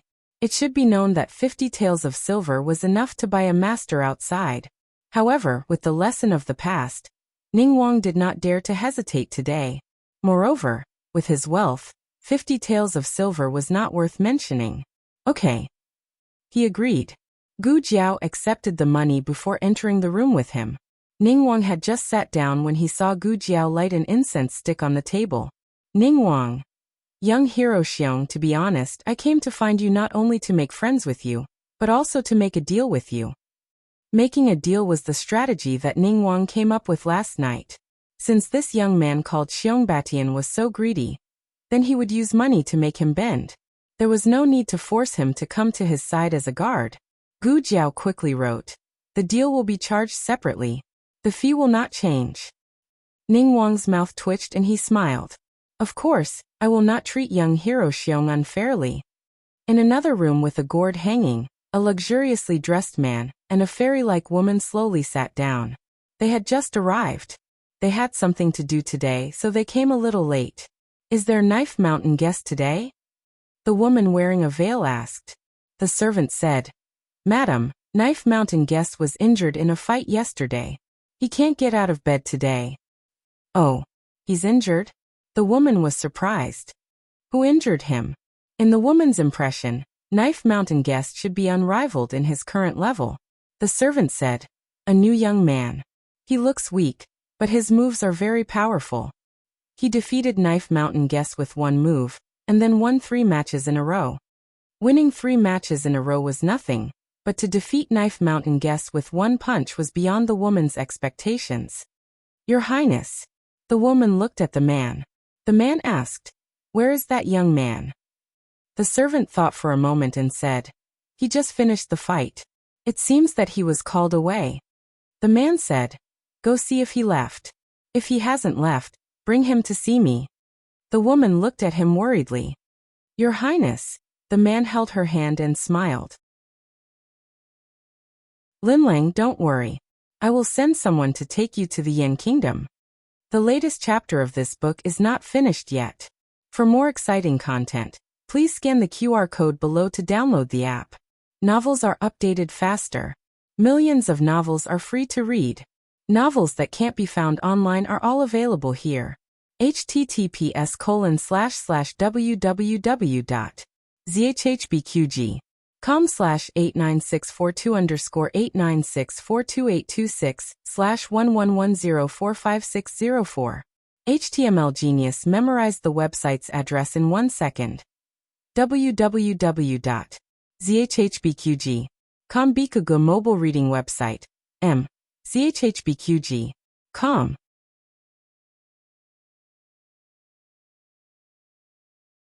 Chapter 381.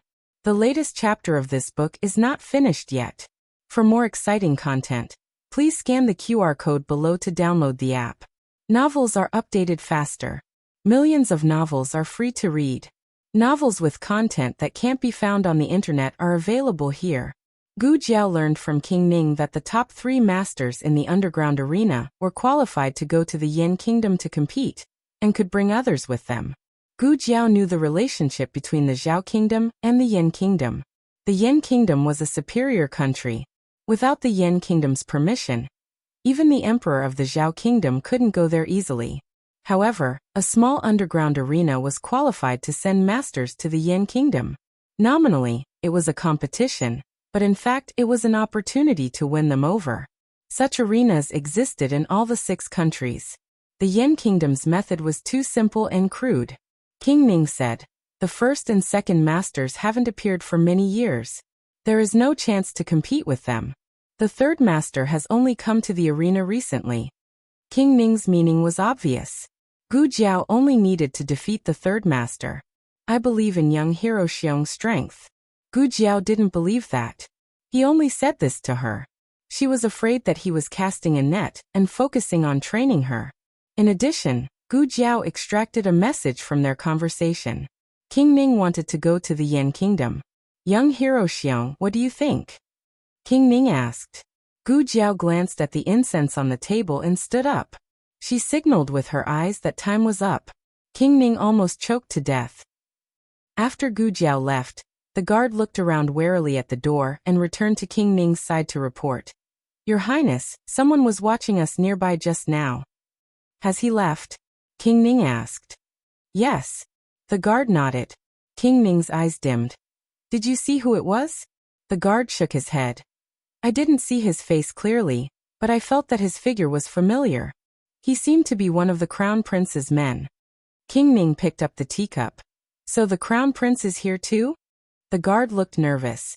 "Did the Crown Prince find us?" King Ning wasn't worried at all. He took a sip of tea. "It doesn't matter. He has no evidence. Be careful next time. Don't let others watch us." "Yes."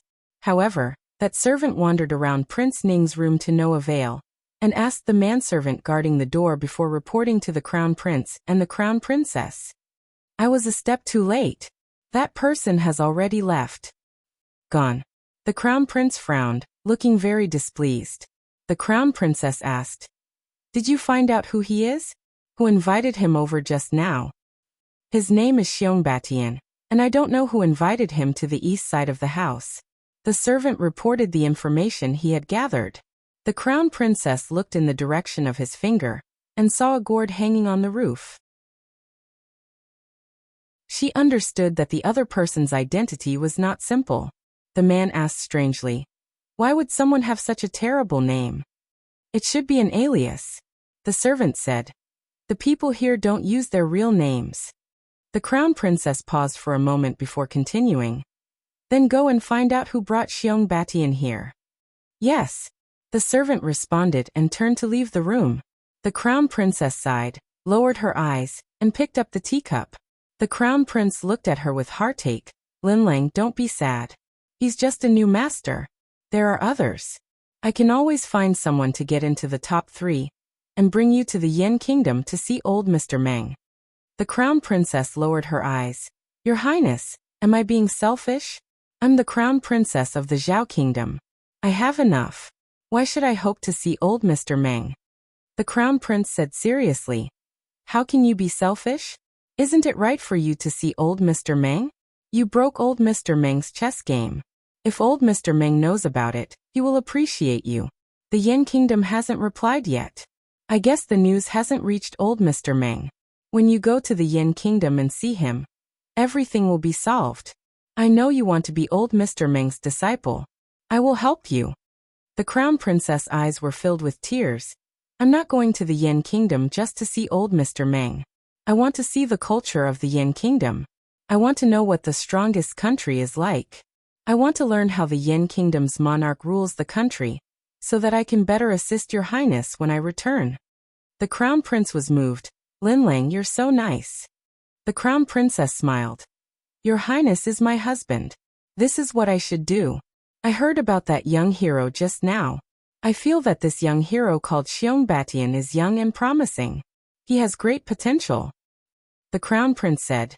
Since you say so, I'll go and invite him properly. The crown princess said earnestly.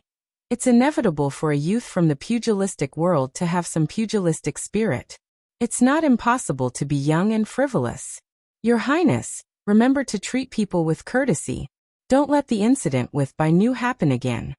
At the mention of this, a trace of unnaturalness flashed across the crown prince's eyes. Bai Nu was a Turkic expert. He was extremely strong and swift. He was ranked 39th on the ranking list. The crown princess asked the crown prince to win him over. In the end, he said a few arrogant words to the crown prince, and the crown prince punished him for being disrespectful. This incident happened outside the martial arts arena. The arena itself did not interfere. However, the Turkic expert spread the news, causing them to lose a few experts who disliked the crown prince's actions. The crown prince coughed lightly and said, Don't worry. I won't use my status to pressure him this time. I'll talk to him calmly. Gu Jiao did not know that she was being targeted again. It was still early. It was not yet time for school to end in Little Jing Kong. She went back to the medical center after leaving the Narcissus embroidery building. She entered from the back door, and did not let anyone see her. She entered her courtyard, took off her mask, washed up, and changed into her usual clothes. Just as she was done, there was a commotion outside the courtyard. Why did you bump into me? It was a little girl's voice. Who bumped into you? You were the one who bumped into me.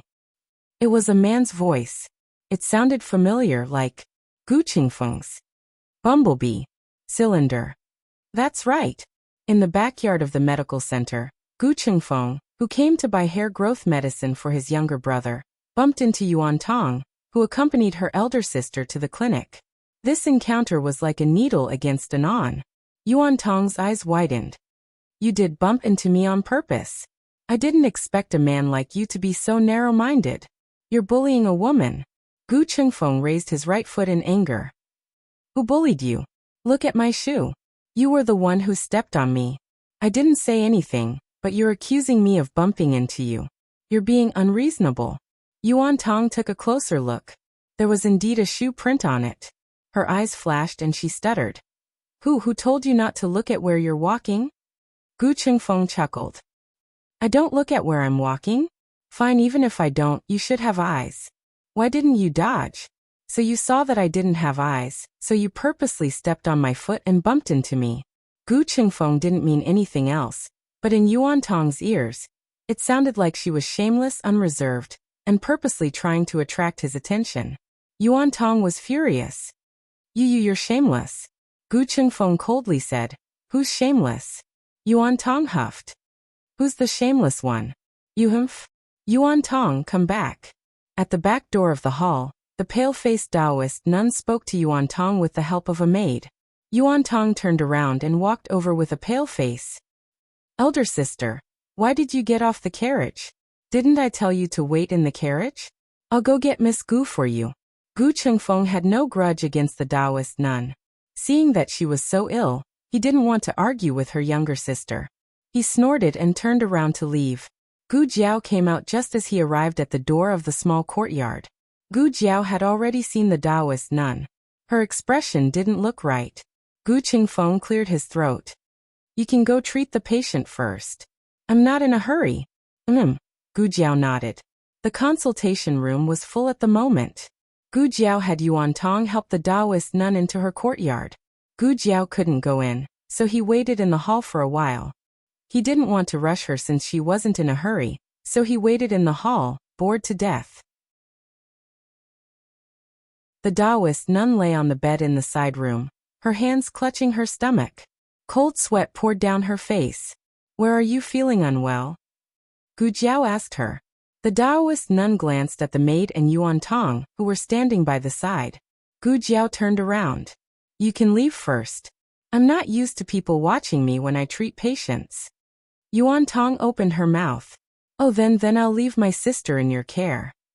Gu Jiao nodded. Yuan Tong and the little servant girl retreated. Gu Jiao looked at the Taoist nun again. Can you tell me where you're feeling unwell now? The Taoist nun hesitated, as if she was too embarrassed to speak. After a while she muttered, My stomach hurts. Let me take a look. Gu Jiao took her wrist and began to feel her pulse. The Taoist nun lost her usual composure when she saw Gu Jiao's silence. She bit her lip and whispered, Am I going to have a miscarriage? A miscarriage? Gu Jiao wondered if she had heard wrong. Gu Jiao looked at the Taoist nun's wrist, then at her face. The Taoist nun's eyes reddened and she burst into tears. I knew it. I'm going to have a miscarriage. My baby is gone. Gu Jiao didn't know what to say. Wait, what did I miss? The little Taoist nun cried very sadly. She sobbed and hiccuped, causing Gu Jiao to listen for a long time before she understood the whole story. It turned out that something indescribable had happened between Gu Changqing and the Taoist nun in the carriage on the day they were rescued. I started it. I tore his clothes. I couldn't control myself. I.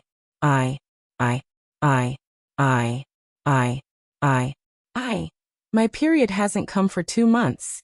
This morning, I suddenly had a stomachache. And I was bleeding. Of course you would have stomachache and bleed when you were on your period. Gu Jiao looked at her with an indescribable expression. You're just having an irregular menstrual period. You're not pregnant, Gu Jiao said. The Taoist nun cried. I don't believe it. I'm already riding on him. Gu Jiao was dumbfounded. Was it really that shocking? You're really not pregnant. You didn't have a miscarriage. You don't have to comfort me. I know, the baby is gone, sob. Gu Jiao didn't know what to say. She had been a doctor for 2 lifetimes, but this was the first time anyone had questioned her skills. Forget it. Whoever started the trouble should end it. Gu Jiao called Gu Chengfeng over and told him to bring Gu Changqing here. Gu Jiao didn't say anything, so Gu Chengfeng didn't expect it to be related to the Yuan family. Coincidentally, Gu Changqing was in the manor today, so Gu Chengfeng quickly brought him over. Gu Jiao used the excuse of buying medicine and food to send Yuan Tong and the maids away, then brought Gu Changqing into the courtyard. Gu Jiao also wanted to enter the room, but Gu Chengfeng mercilessly refused. In the side room, the Taoist nun had cried herself to sleep. Gu Jiao told her situation to Gu Changqing. Gu Changqing had not expected that this matter would be brought to the surface in such a way. His face, which had never changed in 10,000 years, instantly turned red. There's no such thing. He took a deep breath and pinched his fingers. I didn't do it with her. Gu Jiao raised her eyebrows. Oh, you only touched and rubbed? No. Gu Changqing wanted to say that he didn't, but he choked on his words. He turned around, his face red as he said seriously, Anyway, she won't get pregnant. She's still a virgin. Men always knew more about this than women. Gu Jiao didn't doubt the reliability of Gu Changqing's words. She pointed at him and said, Then you explain it to her yourself. It's getting late. I have to go pick up little Jing Kong. She carried the small basket on her back and left without hesitation. Gu Changqing wanted to call her, but didn't have time to stop her. Gu Changqing was in the room. He didn't know whether to stand or sit. No one knew what kind of shame and torment he went through while waiting for the Taoist nun to wake up. What happened that day was indeed an accident.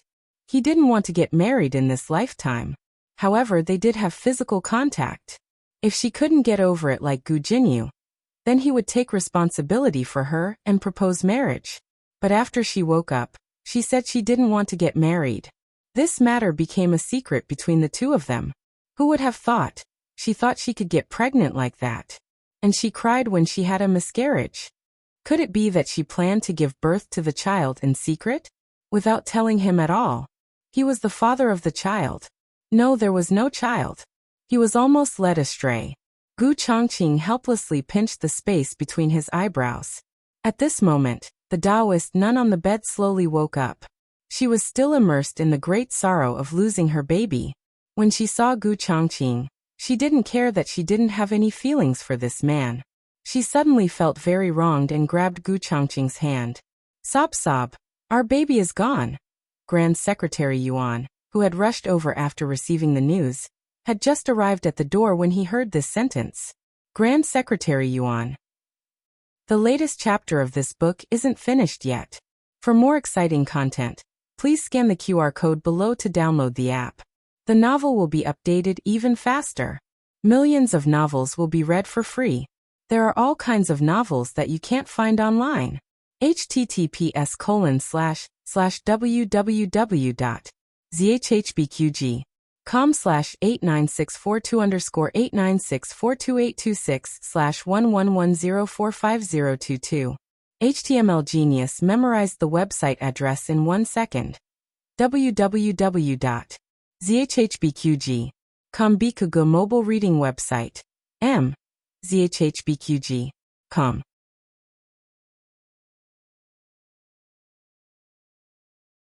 Chapter 382.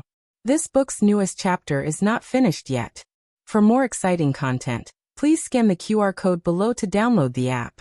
Novels are updated even faster. Millions of novels are free to read. Novels with content that can't be found online are all available here. What had happened? He had just gone out on a business trip, and when he came back, his granddaughter had even given birth to a baby? No, it was gone again. He had just become a great-grandfather and his little great-grandson was gone. No, the main point was off. How could he have a little great-grandson? Wasn't Yuan Baolin not married yet? That was Baolin's voice. He hadn't misheard, right? Even if he had misheard, this little Taoist nun holding a man's hand was still his family's little Taoist nun, right? He couldn't be blind, right? Grand Secretary Yuan finally came back to his senses. Not only had he heard it, he had even ing caught her in the act. Who was this stinky brat? Before Gu Jiao left, she had already told Gu Changqing about the little Taoist nun's illness. However, hearing someone else say it was one matter. Hearing the little Taoist nun personally complain to him was another matter. She held his hand, large tears falling down. That genuine pain of losing a child shocked Gu Changqing. Just as he was shocked speechless, a murderous aura suddenly shot out from behind him. Gu Changqing turned his head and saw Grand Secretary Yuan standing in the doorway in a rage. Gu Changqing's heart thumped. He almost instinctively pulled back his hand. Unfortunately, it was too late. Grand Secretary Yuan had seen everything he should have seen and heard everything he should have heard. Grand Secretary Yuan charged into the room with murderous aura. Arriving at the bedside, he stood between the two. Gu Changqing consciously moved back a few steps. Who are you? Grand Secretary Yuan sternly asked. The capital's social circle was very large. The Yuan family and Marquis Ding's manor had very little interaction. Grand Secretary Yuan had only seen the old Marquis in the throne room. Last time in Jade Water Alley, Gu Changqing was in the dark, while Grand Secretary Yuan was in the light. This caused Gu Changqing to secretly see him, while he did not see Gu Changqing. It's over now. Even if I jump into the Yellow River, I won't be able to clear my name. Gu Changqing cupped his hands in greeting. This one is Ding and Marquis Manor's Gu Changqing. Greetings to Grand Secretary Yuan. Grand Secretary Yuan narrowed his eyes dangerously. Gu Chongqing. Gu Chao's grandson? Yes. Gu Chongqing cupped his hands, not daring to look straight at Grand Secretary Yuan's face. This was the etiquette of the younger generation. And it was also him who made him feel a bit stupefied and lacking in confidence. Grand Secretary Yuan then thought of the latter part of his words. You recognize me? Yes. Gu Chongqing did not deny it. Now that things had developed to this point, there was no way to hide it anymore. Grand Secretary Yuan wasn't stupid. That day's events were a bit strange to begin with. But since Yuan Baolin insisted that she was fine, he didn't take it to heart. Thinking about it now, it was likely that Yuan Baolin was not saved by Ding and Manner's Madame Gu. Grand Secretary Yuan's gaze turned cold. It's you? You took Pauline away? You took advantage of her. Once he thought of his own granddaughter leaving the wolf's den of Royal Prince and jumping into the tiger's den of Gu Chongqing, and being bullied to the point of having a child. Grand Secretary Yuan hated that he couldn't slaughter this stinky brat on the spot. Gu Chongqing had no way to defend himself. If it was anyone else, they might have been able to cleanly refuse, but Gu Chongqing did not have that kind of personality. At this time, the old marquis had also rushed over after hearing the news. Once he heard that his own grandson had gotten someone pregnant, the old marquis was so angry that one Buddha was born and 2 Buddhas ascended to the heavens. If this was another girl's home, the old marquis would not have believed it so easily, but the other party was Grand Secretary Yuan's granddaughter. In addition, Gu Chongqing had tacitly agreed. It was clear that he was entangled with the girl. He pulled out his whip and swung it at Gu Chongqing's body. The little Taoist nun's face turned pale. She reached out a hand to stop the old marquis while choking with sobs. Don't hit him. It's not his fault. It's me. I forced myself on him. I forced myself on him. The old marquis, whose hand trembled as the whip struck his own head. Grand Secretary Yuan, who also seemed to have been struck in the face by an invisible whip. As well as Gu Chongqing, who even though he had been cleared of his crime, he still wished he hadn't been. He might as well smash him to death with a wall. Gu Chongqing had military matters to attend to and would be heading to Fengdu Mountain soon. Just now, he had been packing his luggage in the courtyard. If it wasn't for Gu Chengfeng saying that Gu Jiao wanted to see him, he wouldn't have come at all. Now things were great. It wasn't that he couldn't wash himself clean even if he jumped into the Yellow River, but that he couldn't wash himself clean even if he peeled off a layer of his skin. Grand Secretary Yuan learned about the ins and outs of the matter from his granddaughter's mouth, and confirmed that this brat had not taken advantage of his granddaughter in the slightest. Instead, it was his granddaughter who had taken advantage of him quite a bit. Grand Secretary Yuan felt quite apologetic. He apologized to the old marquis. The old marquis obviously wasn't angry. No matter how he looked at it, it was still this brat who had taken advantage of him. This brat was someone who practiced martial arts, so he could clearly knock him out with a single palm strike. Since he didn't do that, it meant that he also had a bit of interest in young Miss Yuan, right? Good brat, no wonder he always ignored him when he tried to matchmake him. So it turned out he had secretly taken a fancy to young Miss Yuan? This young Miss Yuan was truly outstanding, not someone an ordinary aristocratic family's young miss could compare to. Take this matter for example. If it was anyone else, they definitely wouldn't have the courage to shoulder all the blame on themselves, resolutely not making things difficult for Gu Chongqing.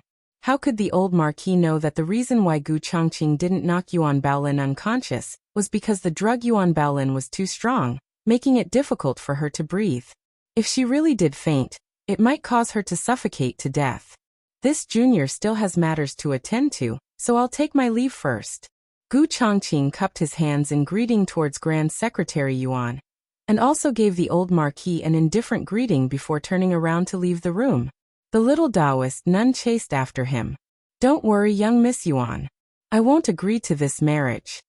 He knew she didn't want to marry him. I won't agree either. She also knew that he didn't want to marry her at all. She couldn't let him shoulder the pressure alone. Gu Chongqing thought she had chased after him precisely because of this matter. Since they had made things clear, it was time for him to leave. Farewell. He turned around to leave. Wait. The little Taoist nun called out to him. Gu Chongqing stopped in his tracks and turned around to look at her. Young Miss Yuan, is there something else you're worried about? I really? The little Taoist nun's eyes drifted as she rubbed her belly. Gu Chongqing's gaze swept over her small movements. He opened his mouth and sighed. You're not pregnant. You can't get pregnant at that level.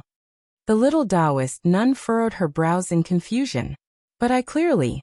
Gu Chongqing used up all the face he had in his lifetime. Pregnancy requires a man's cooperation. The little Taoist nun muttered. It's all written in those novels. When a woman is drugged and pushes a man down, she'll have a child. Gu Chongqing asked strangely, you're a Taoist nun. Why do you read romance novels? Romance novels could kill people. Gu Chongqing felt there was no way to continue this topic. He planned to leave. The little Taoist nun suddenly glanced at Gu Chongqing sympathetically. Or is it because you can't? It's written in those novels that women can't have children only if men can't do it. Gu Chongqing. Gu Chongqing clenched his fists so tightly that his knuckles cracked. In the future, don't read those novels again. Gu Jiao didn't know that the matter between Gu Chongqing and the little Taoist nun had already reached the ears of Grand Secretary Yuan and the old Marquis, but Gu Chengfeng knew. He had been hiding in a large tree and had been watching a good show. At first, when Gu Jiao had only let his older brother into the courtyard and blocked him outside, he had sensed that something wasn't right. After eavesdropping, he realized that his older brother looked serious, but he had secretly found a sister-in-law for him. TSK, TSK, TSK, this speed was worthy of being his older brother. It was a pity that Ling family's younger cousin was going to be hurt. Ling Shuixian was completely in love with his older brother and wouldn't marry anyone else. He heard that she had been on a hunger strike at home recently. Although Ling Shuixian was his younger cousin, he actually didn't like Ling Shuixian. Ling Shuixian was too arrogant and wasn't suited to be Marquis Ding and Fu's heir's wife. The Yuan family's daughter looked more mature than Ling Shuixian, but her way of thinking was a bit hard to explain. Forget it, as long as his older brother liked her. It was a pity that the girl left early and missed this good show. Aya. Gu Chengfeng slapped his head. I still haven't gone to buy medicine from that girl. Gu Chengfeng used his qinggong to go to Jade Water Alley.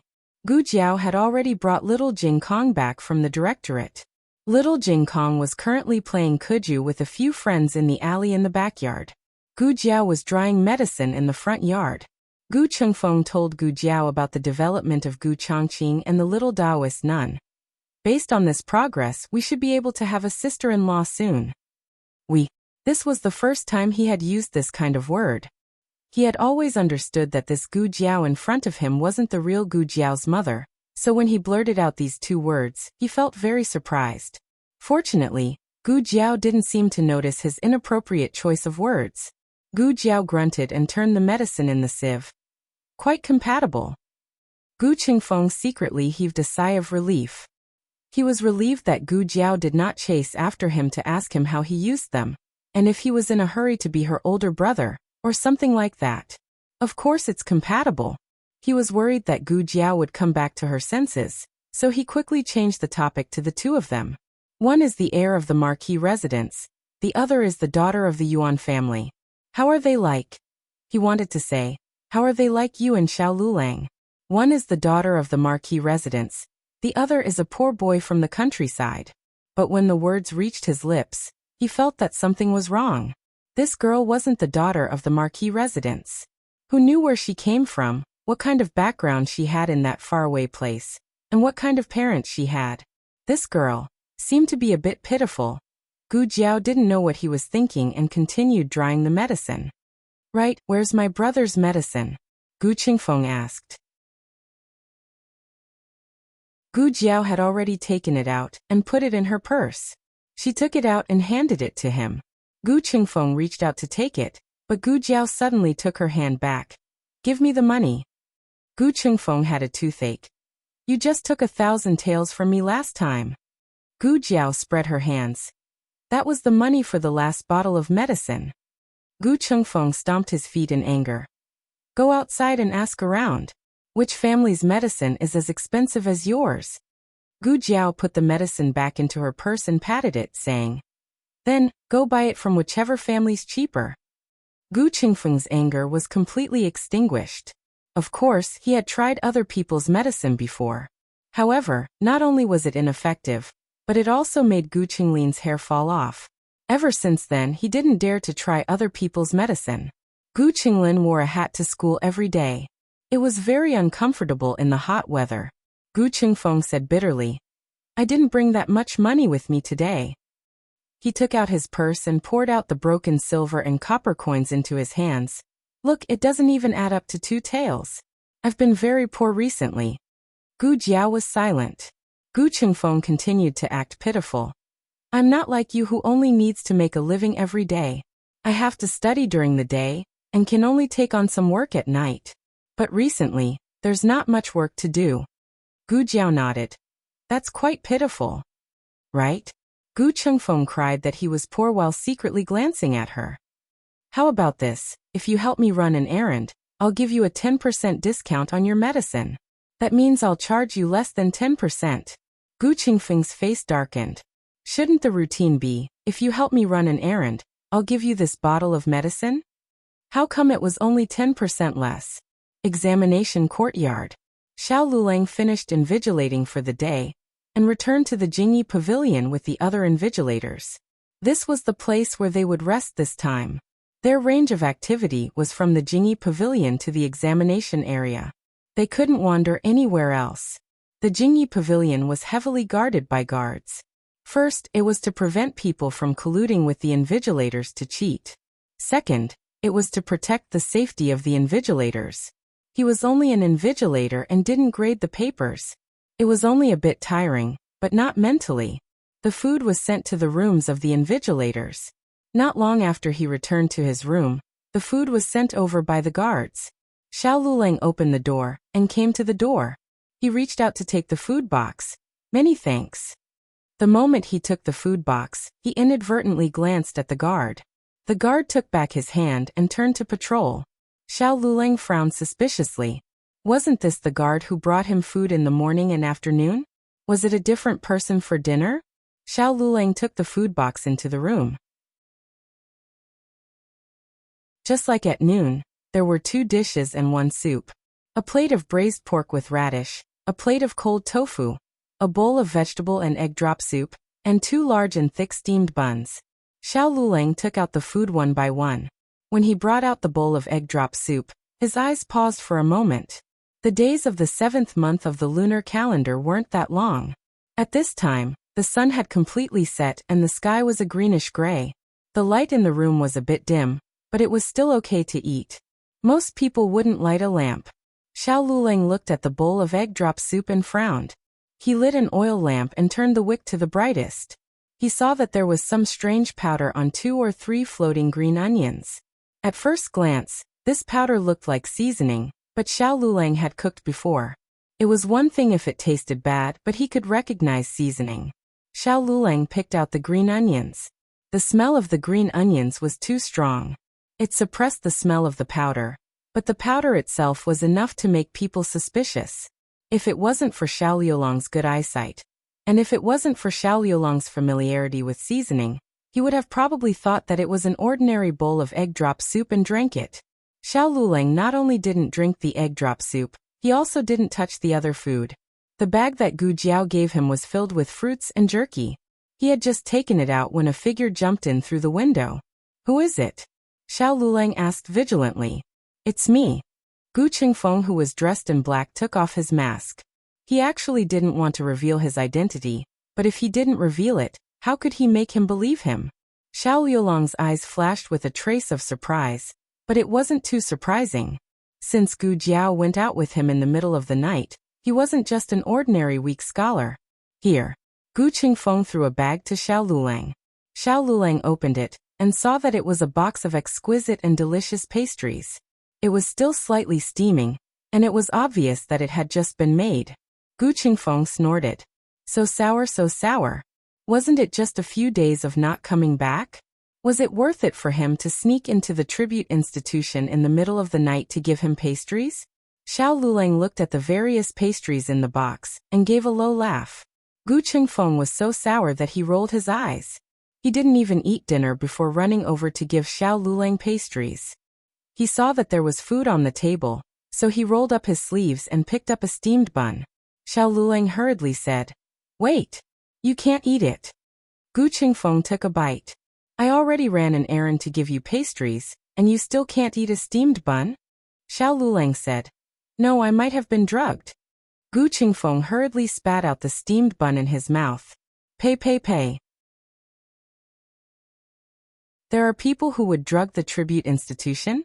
That's right. How could there be people who would drug the tribute institution? Normal people wouldn't be able to reach into the tribute institution. Even if they did, it would be for the sake of cheating. Who would poison the invigilators? While Xiao Lulang was deep in thought, Gu Chengfeng suddenly said, "It can't be white medicine, right? Was it that old witch who did it? Or it could be black medicine." "No. It's useless even if I gave you black medicine or white medicine." Xiao Lulang asked in confusion. "What black medicine or white medicine?" Gu Chengfeng covered his mouth. "Oh no, he spilled the beans." Xiao Lulang stared at him. His eyes weren't cold or scary, but there was a kind of sharpness that made people unable to hide. Gu Chengfeng scratched his head. Forget it. I've already said it. You can ask that girl later. She'll know that I spilled the beans all the same." "What exactly is it?" Xiao Lulang asked. Gu Chengfeng sighed and told him about how Gu Jiao had abducted him to the nunnery to steal the black medicine and white medicine. He also told him about how the emperor had been poisoned by the black medicine and white medicine through Xiao Liulong's silent technique. In the end, the radish was pulled out of the mud, and the imperial edict was also pulled out. Xiao Lulang. Imperial edict? Everyone cared about different things. For Gu Chengfeng, the emperor being drugged was the most shocking thing.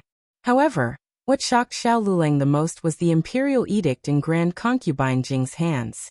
That was because he had seen that imperial edict before. The latest chapter of this book isn't finished yet. For more exciting content, please scan the QR code below to download the app. Novels are updated at a faster rate. Millions of novels are free to read. Novels with connotations that can't be found online can be found here. https://www.zhhbqg.com/89642_8964286/111016378. HTML Genius memorized this website's address in 1 second. www.zhhbqg.com Biku Pavilion's mobile reading website. zhhbqg.com.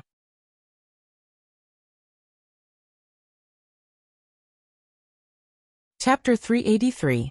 The latest chapter isn't finished yet. For more exciting content, please scan the QR code below to download the app. Novels are updated at a faster rate. Millions of novels are free to read. Novels with content that can't be found online are all available here. He hadn't been born when the late emperor passed away, but he had followed the emperor to visit concubine Jing in the nunnery. He was still young at the time and didn't know what he had accidentally seen. It wasn't until he grew up that he realized it was an imperial edict, and from the content, it seemed to have been left behind by the late emperor. He hadn't mentioned it to anyone. He didn't mention it when he was young because he didn't understand. He didn't mention it when he grew up because he felt it was too serious and didn't want to bring disaster to the Marquis estate. Not long after he had seen the imperial edict, he had been poisoned near Renshaw Palace. He had never linked the two incidents together. Even after he grew up, he didn't think they had anything to do with each other. As for why he didn't suspect concubine Jing of stealing the imperial edict, it was because he would have done the same if it had been him. But he thought that there must be a knot in his heart. Otherwise, he wouldn't have stopped Gu Jiao from going to the nunnery outside the palace to treat concubine Jing's illness. Perhaps concubine Jing had long discovered that he had seen the imperial edict, which was why she had poisoned him. It wasn't just to frame Empress Dowager Zhuang, but also to silence him. After he had luckily escaped with his life, Marquis Xianping and Princess Xinyang had increased his protection. So concubine Jing had no way to do it. Until... Hey, why aren't you talking? Are you scared out of your wits? Gu Chengfeng waved his hand in front of his eyes. What are you talking about? Xiao Lulang came back to his senses. No, I'm just thinking about what you just said. That day he had gone next door to find his teacher, and heard him mention Princess Xinyang to Gu Changqing. His teacher had said that he had something to ask the princess, but he hadn't heard much. He hadn't expected it to be about the imperial edict. He thought it was about concubine Jing. Gu Qingfeng didn't know that he was thinking about the imperial edict, and thought that he was as shocked as he was by concubine Jing's poisoning of the emperor. I knew she was vicious, but I didn't expect her to do it to His Majesty. Even a vicious tiger won't eat its cubs. Gee. Gu Qingfeng suddenly realized that he couldn't find the words to describe this old witch. He curled his lips and snorted. It's been hard on the Empress Dowager all these years. His Majesty and her didn't have to go to this step. But I heard that His Majesty's medicine was about to expire, so the old witch went to buy more medicine. I wonder if she has drugged His Majesty recently. Gu Jiao was at the top of the information pyramid, while Gu Chengfeng was ranked second. He still didn't know that concubine Jing had given the emperor the wrong medicine. But soon, he might not even be ranked second. Xiao Lulang paused and said, "Wait a moment. I'll write a reply to Jiao Jiao." Gu Qingfeng's face darkened.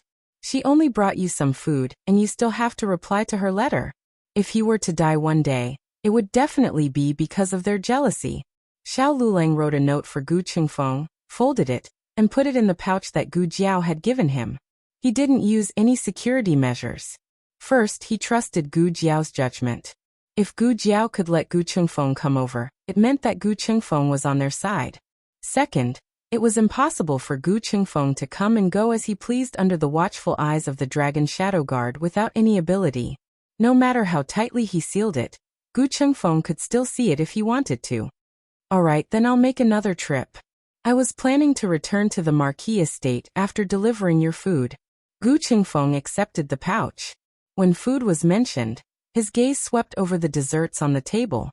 That girl wasn't good looking, but the desserts she made were exceptionally exquisite. Thank you, Xiao Lulang said sincerely. If you're sincere about thanking me, then give me one of your desserts, Gu Qingfeng said. No. Xiao Lulang heartlessly refused. Gu Qingfeng. Gu Qingfeng used his qinggong to leave the examination courtyard. Because of the anger in his heart, he didn't even show himself when he went to Jadewater Alley. He directly threw the pouch that Xiao Lulang had him bring back on Gu Jiao's windowsill. Gu Jiao didn't need to guess to know that Gu Qingfeng had brought it over. Gu Jiao threw the medicine bottle into the air. As expected, Gu Qingfeng nimbly spun around and caught the hair restorer. He landed in front of Gu Jiao's window and said angrily, "You're just blindly throwing it like that. You're not afraid of giving it to the wrong person." Umph. Saying this, he took Gu Qinglin's medicine and plunged into the endless night. Gu Jiao took out the note from the pouch. You already know the contents of the imperial edict. Do not act rashly. Wait for my return. When she read the first two sentences, Gu Jiao's heart didn't waver at all. But when she read the last sentence, the corners of her lips slightly curved into a beautiful arc. Wait for my return. Gu Jiao read the last 4 words. Her elbows were on the windowsill as she rested her chin on her hand and looked into the distance. Why was she a bit happy? Gu Jiao couldn't suppress the smile on her lips. Hey! Gu Qingfeng suddenly came back. He was hanging upside down from the roof beam, his head hanging outside Gu Jiao's window. He was almost face to face with Gu Jiao. The difference was that Gu Jiao's face was facing up, while his face was upside down. Gu Jiao looked at this uninvited guest who was ruining the atmosphere. What? Gu Qingfeng said. There's something I forgot to tell you. Your husband was poisoned in the examination courtyard. Gu Jiao's expression turned cold. Fortunately, I was there early just in time. Before Gu Qingfeng could finish speaking, Gu Jiao had already jumped out of the window with one hand. Gu Qingfeng was stunned. I haven't finished the second half of my sentence. With Gu Jiao's current skills, sneaking into the examination courtyard wasn't a big problem. Although the examination courtyard was big, the layout was simple. The examiners all lived in the Jingyi Pavilion. Xiao Lulang had just finished washing up, and was only wearing a thin inner garment. He extinguished the oil lamp on the table, and was about to go to sleep when someone gently knocked on the door. "Who is it?" Xiao Lulang came to the door, removed the bolt, and gently opened the door. It wasn't any of his colleagues outside the door. It was a petite figure dressed in black, wearing a gaudy mask. The pair of eyes under the mask seemed to have gathered the light of the Milky Way, all the way to the darkest part of his heart. He looked at her in a daze, and also looked at himself in her eyes in a daze. He forgot to react for a moment. "You two go over there and take a look." A guard's voice sounded not far away. Xiao Lulang quickly stretched out his hand and pulled her in, knocking her head into his embrace. He hugged her with one hand, and quickly closed the door with the other. Almost at the same time that he locked the door, the guard outside also arrived. "You two go over there and take a look. You two search this courtyard. You come with me." "Yes." Gu Jiao was tightly held in Xiao Liulang's arms. She didn't move, but blinked her large eyes and looked at him. Xiao Lulang raised his index finger and gently placed it on his lips. Gu Jiao understood. She didn't say anything, she understood. Achoo! But she couldn't hold back her sneeze. Her mask was knocked askew. "What's that noise?" A guard walked towards Xiao Liulang's room. "It's me." Xiao Liulang's tone was normal as he said. "It's so late, is Lord Xiao still awake?" The guard asked outside the door. Xiao Lulang hugged Gu Jiao, not daring to move a single step. "I was asleep, but you guys woke me up again." "Sorry." The guard outside the door cupped his hands. "It's our brothers who found a fainted guard near the kitchen. It seems like he has been unconscious for a long time. We don't know if there are thieves who have snuck in. We are currently investigating under orders, so we ask Lord Xiao to be patient." Gu Jiao took off the askew mask. He hugged her so tightly that she couldn't pull away, so she simply buried her little head in his chest. Xiao Liulang's heart skipped a beat, and his breathing became heavy. He calmed himself down and said, "I didn't hear anything here. You guys should quickly go and take a look at the other lords." "Yes, sir." The guard replied. "Big brother, there's nothing here. There's nothing there either. Let's go." The guards left Jingyi Pavilion one after another. Xiao Lulang carefully listened to their footsteps. After confirming that the last guard had walked far away, the surroundings became quiet again. However, Xiao Lulang didn't move, and neither did Gu Jiao. There was no light in the room. Only a thin ray of moonlight shone in through the paper window. There was almost no light. The night was quiet. He hugged her, hearing each other's breathing and the sound of his own heart beating like a drum. "That guard wasn't knocked out by me. I didn't hit anyone," Gu Jiao said. Xiao Lulang made a sound of agreement and gently let go of her arm. The night covered the red color of his cheeks. "It's so late. Why did you come?" "Gu Chengfeng said that someone poisoned you." Gu Jiao's fingertips were already on his pulse when she said this. "I didn't eat," Xiao Lulang said. "That guard who fainted should be the one who originally brought me dinner." "There's no problem with your pulse?" Gu Jiao asked. "Is the food that was drugged still there?" Xiao Lulang groped his way to the table in the dark and took out a match to light the oil lamp. "It's been taken away. I left some chopped green onions that were drugged." As he spoke, he took out a small porcelain bottle from his bag. Gu Jiao poured out the chopped green onions inside. After carefully examining it, her face darkened. "It's arsenic. Someone actually poisoned her husband with arsenic." Her little fists indicated that they were itchy. Xiao Lulang looked at her fierce little expression and couldn't help but laugh. He raised his hand and gently rubbed the top of her head. "I'm fine. I wasn't poisoned this time. The other person should have guessed that we were exposed and won't make a move for a while. At least they wouldn't make a move in the tribute court. You came here in the middle of the night just for this?" In his eyes, this was an insignificant matter. From the moment he returned to the capital, he had already expected that the road ahead would be filled with thorns. "I will find the culprit," Gu Jiao said seriously. "Okay." Xiao Lulang smiled and stroked the strand of hair on her head that had been blown up by the wind. It was very strange. He wouldn't have done this in the past. They had always been husband and wife in name, but they had never interacted with each other. They were more like guests living under the same roof. They had their own territory and didn't interfere with each other's business. Just when did their boundaries start to blur? Did they start to involve each other in their plans? Xiao Lulang lowered his head and laughed. What are you laughing at? Gu Jiao asked. Nothing. Xiao Lulang shook his head. He just couldn't help but laugh. As for what he was laughing at, he seemed to know, but also didn't. By the way, what was written in Concubine Jing's imperial edict? Gu Jiao skipped the question of how he knew the contents of the edict. Xiao Lulang seemed to finally understand what he was laughing at. He was happy.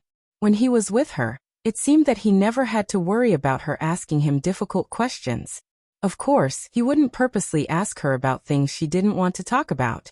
This wasn't the cautiousness of someone who understood each other well. It was a natural tacit understanding between the two of them. Xiao Lulang said, "That's an imperial edict left behind by the late emperor. It contains very important matters." Saying it was important was an understatement. It was something that could shake the entire court. Gu Jiao asked, "Does it have anything to do with Grandaunt?"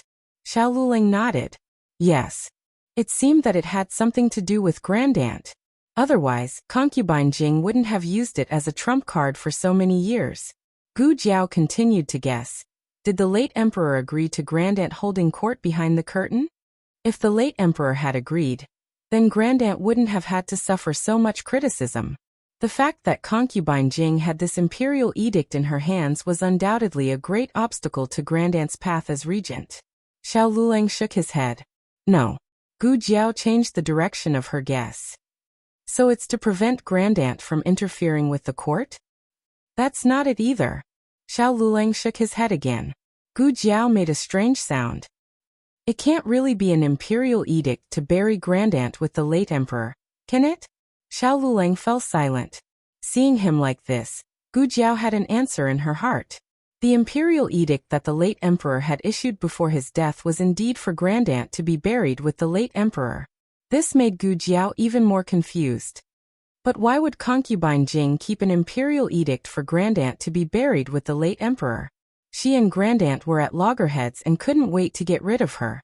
Why would she hide an imperial edict? Xiao Liulang's gaze turned deep. Because Grandaunt isn't the only concubine to be buried with the late emperor. Concubine Jing is also buried with the late emperor. The latest chapter isn't finished yet. For more exciting content, please scan the QR code below to download the app. Novels are updated at a faster rate.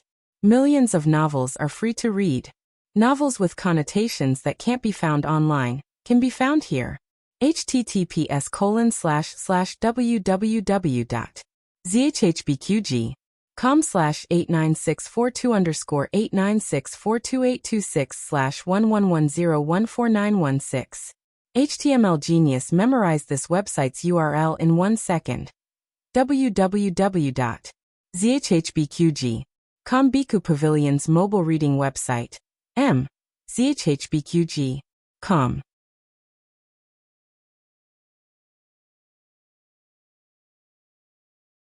Chapter 384. The latest chapter isn't finished yet. For more exciting content, please scan the QR code below to download the app. Novels are updated at a faster rate. Millions of novels are free to read. Novels with content that can't be found online are all available here. So Concubine Jing's name is on the imperial edict as well. Gu Jiao came to a realization. No wonder she wanted to steal it and hide it. Xiao Lulang grunted in agreement. First, it's to save her life. Second, it's to hold on to her final trump card. Gu Jiao rested her chin on her hands and said thoughtfully, Grandaunt won't be threatened by anyone. Even if she really did take out the imperial edict and say, if you don't agree to my terms, I'll announce it to the world and take you down with me. Grandaunt won't give in. Xiao Lulang nodded. So her most dangerous move is to take Grandaunt down with her. Gu Jiao slapped the table. That bad woman. Xiao Lulang looked at her angry expression. Although he shouldn't have, a trace of a smile flashed through his eyes. Of course, his smile faded when he thought of Grandaunt's situation. Seeing the imperial edict was something that had happened when he was young. Moreover, it wasn't something he cared about at the time, so that memory had long since been submerged in the river of his memories. If Gu Chengfeng hadn't brought it up, he might not have thought about it for the rest of his life. We have to steal the imperial edict back. They couldn't let concubine Jing hold on to such a ticking time bomb. Gu Jiao didn't care if concubine Jing died or not, but great-aunt couldn't go to hell with her. Xiao Luleng said. Before that, don't push her too far. Otherwise, she might impulsively take great-aunt down with her. Gu Jiao finally understood what her husband meant when he said not to act rashly. With concubine Jing's current condition, it wasn't appropriate for them to provoke her. That woman had already gone crazy. Who knew what she would do in a fit of anger? Sigh. Gu Jiao sighed. She placed her hands on the table and her head drooped, resting on the back of her hands. Xiao Luleng couldn't help but raise his hand and touch her fluffy little head. It won't take long. Yes. Gu Jiao nodded. She believed him. He trusted him so much that he didn't have to ask him about his plans. Speaking of which, she straightened her body in contemplation. Xiao Luleng calmly retracted his hand. The soft feeling of her hair still remained in his palm, and he gently stroked it with his fingertips. Gu Jiao didn't notice his small action of reminiscing. She looked at him doubtfully and asked, what kind of person was the previous emperor? Why did he want great-aunt and grand concubine Jing to die with him? Xiao Luleng paused. His first reaction was to get rid of the mother and keep the child, but after thinking about it carefully, he wasn't sure if that was the case. It was hard for him to describe what kind of emperor the previous emperor was. The previous emperor had already passed away when he was born. All of his knowledge of the previous emperor came from the previous emperor's documents and rumors. But judging from the previous emperor's arrangements before his death, he was a man of means. Perhaps the reason he buried Empress Dowager Zhuang and old concubine Jing with him was because he saw the influence they had on the new emperor and was worried that the power of the imperial court would fall to someone else. Or maybe the previous emperor had other plans. An emperor's thoughts were deeper than the sea. Who could guess? For example, he didn't understand why Princess Xinyang had the shadow dragon guards. In the end, Xiao Luleng could only say to Gu Jiao, the truth will come out one day. He didn't say that he didn't know. Of course he didn't know. But if she wanted to know, he would find the answer. Xiao Luleng looked at the endless night sky. It's getting late. You should go back and rest. Gu Jiao nodded. Yes, then I'll come see you tomorrow night. Xiao Luleng looked at her and didn't refuse. Okay. After Gu Jiao left, Xiao Luleng turned off the light and lay on the thin bed. The box of snacks that Gu Jiao had Gu Chengfeng bring him was placed on the bedside table. The night was very quiet, but his thoughts weren't calm. A certain someone was disobediently running around in his mind. It took him a lot of effort to regain control of his mind. He began to think about the imperial edict. The imperial edict was left behind by the previous emperor. Even the current emperor couldn't disobey it.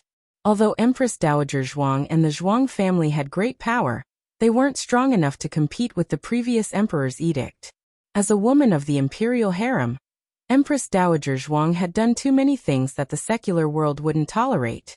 The first thing she bore the brunt of was holding court behind the curtain. The previous emperor's subordinates didn't make things difficult for Empress Dowager Zhuang for two reasons. First, the Empress Dowager did have the means to suppress them. Second, the previous emperor couldn't attend court due to his illness in the last days of his reign. Moreover, the Lu family was ambitious. The previous emperor had no choice but to drive the tiger to chase the wolf. He appointed the virtuous empress as regent. The previous emperor didn't have time to remove the empress's regent before he passed away.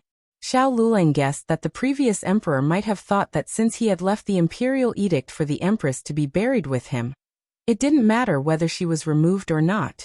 Unfortunately, the imperial edict was stolen by concubine Jing. The virtuous empress was promoted to the position of regent by the previous emperor.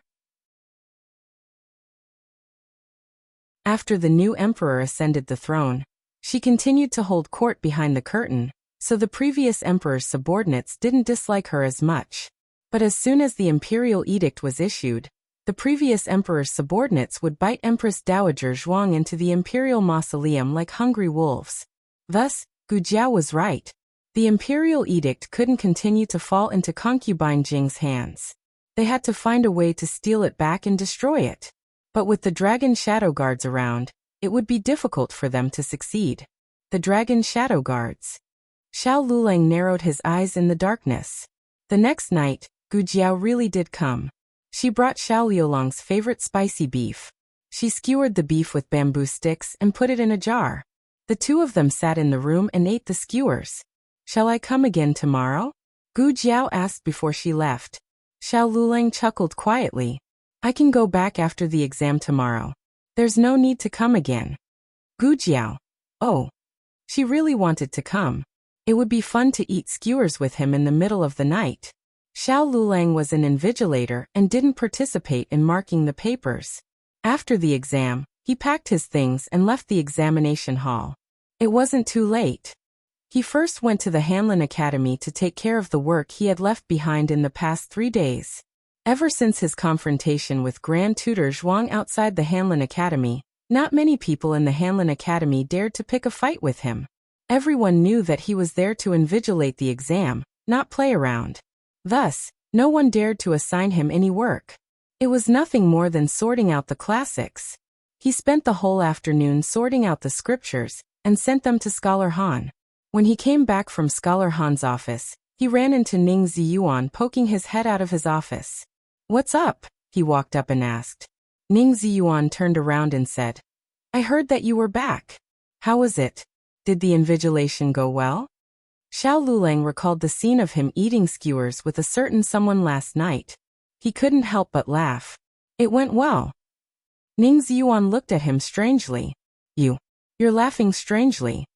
Xiao Lulang pressed down the corner of his lips and restrained the smile on his face. He said sternly, "You came to find me just to say hello?" When it came to business, Ning Ziyuan didn't continue to joke with him. "Well." Ning Ziyuan scratched his head and said embarrassedly, "I brought my family to the capital. It's just your sister-in-law.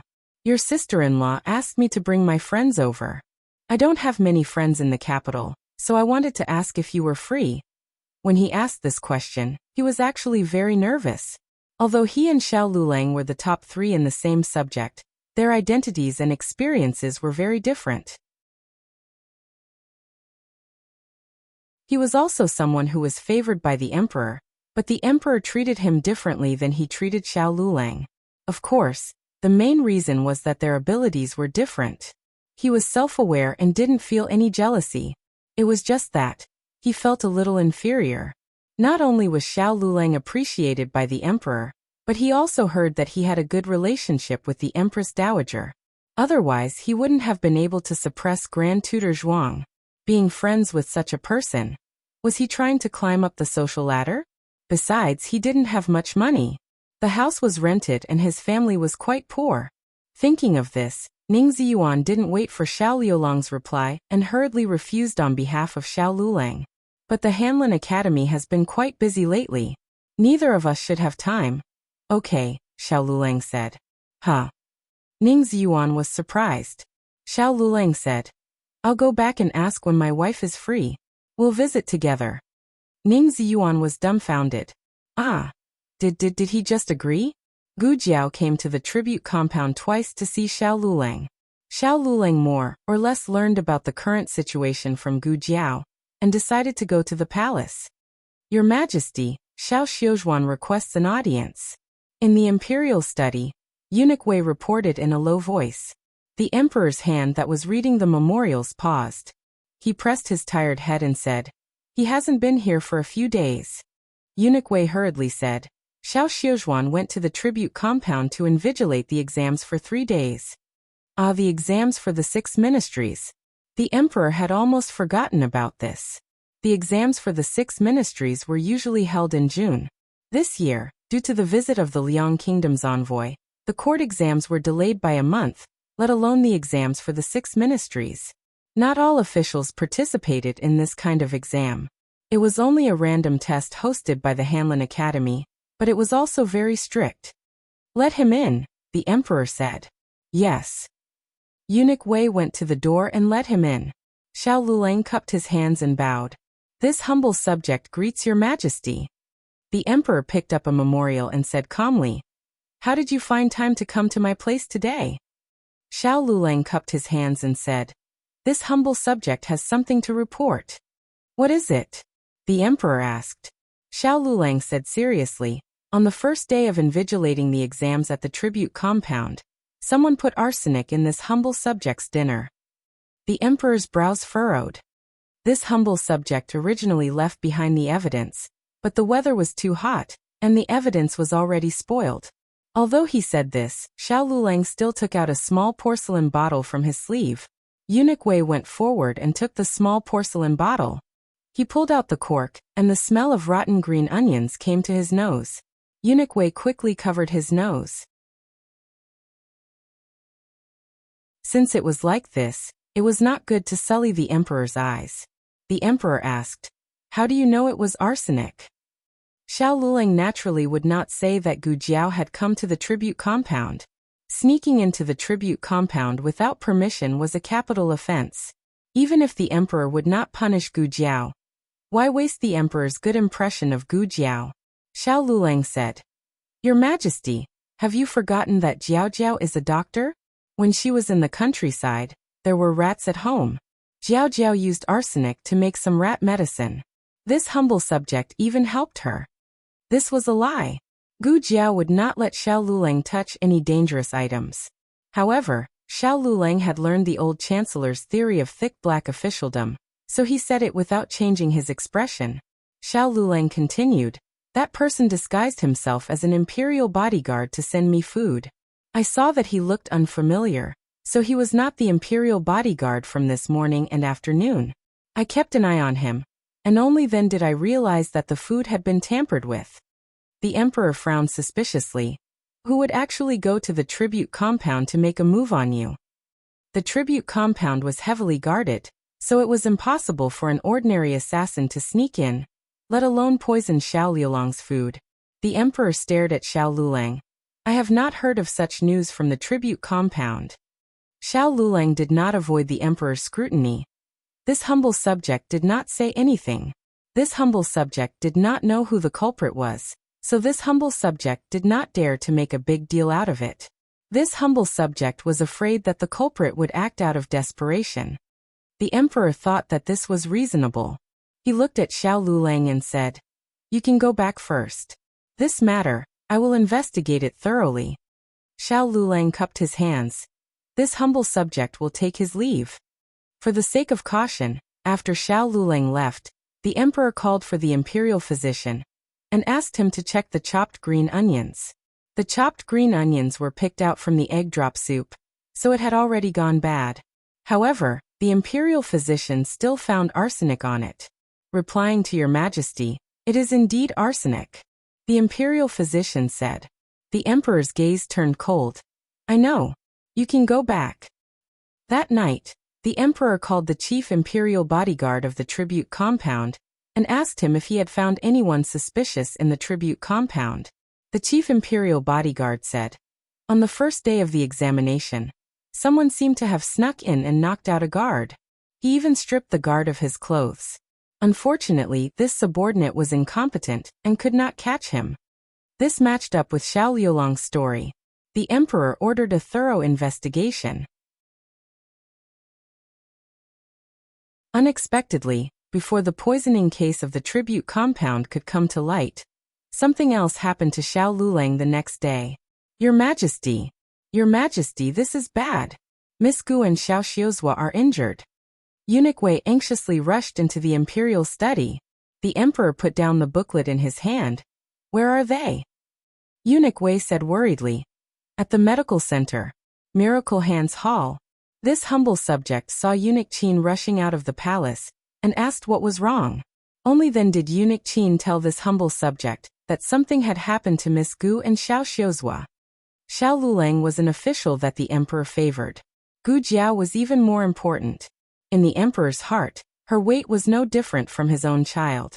The emperor did not care about approving the booklet. He changed into casual clothes and rushed to the medical center with Eunuch Wei.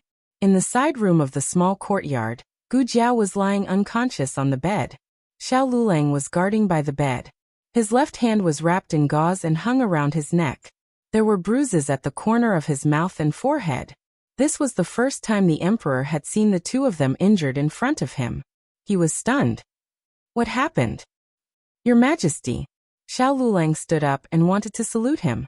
However, he looked awkwardly at his bandaged arm and bowed instead.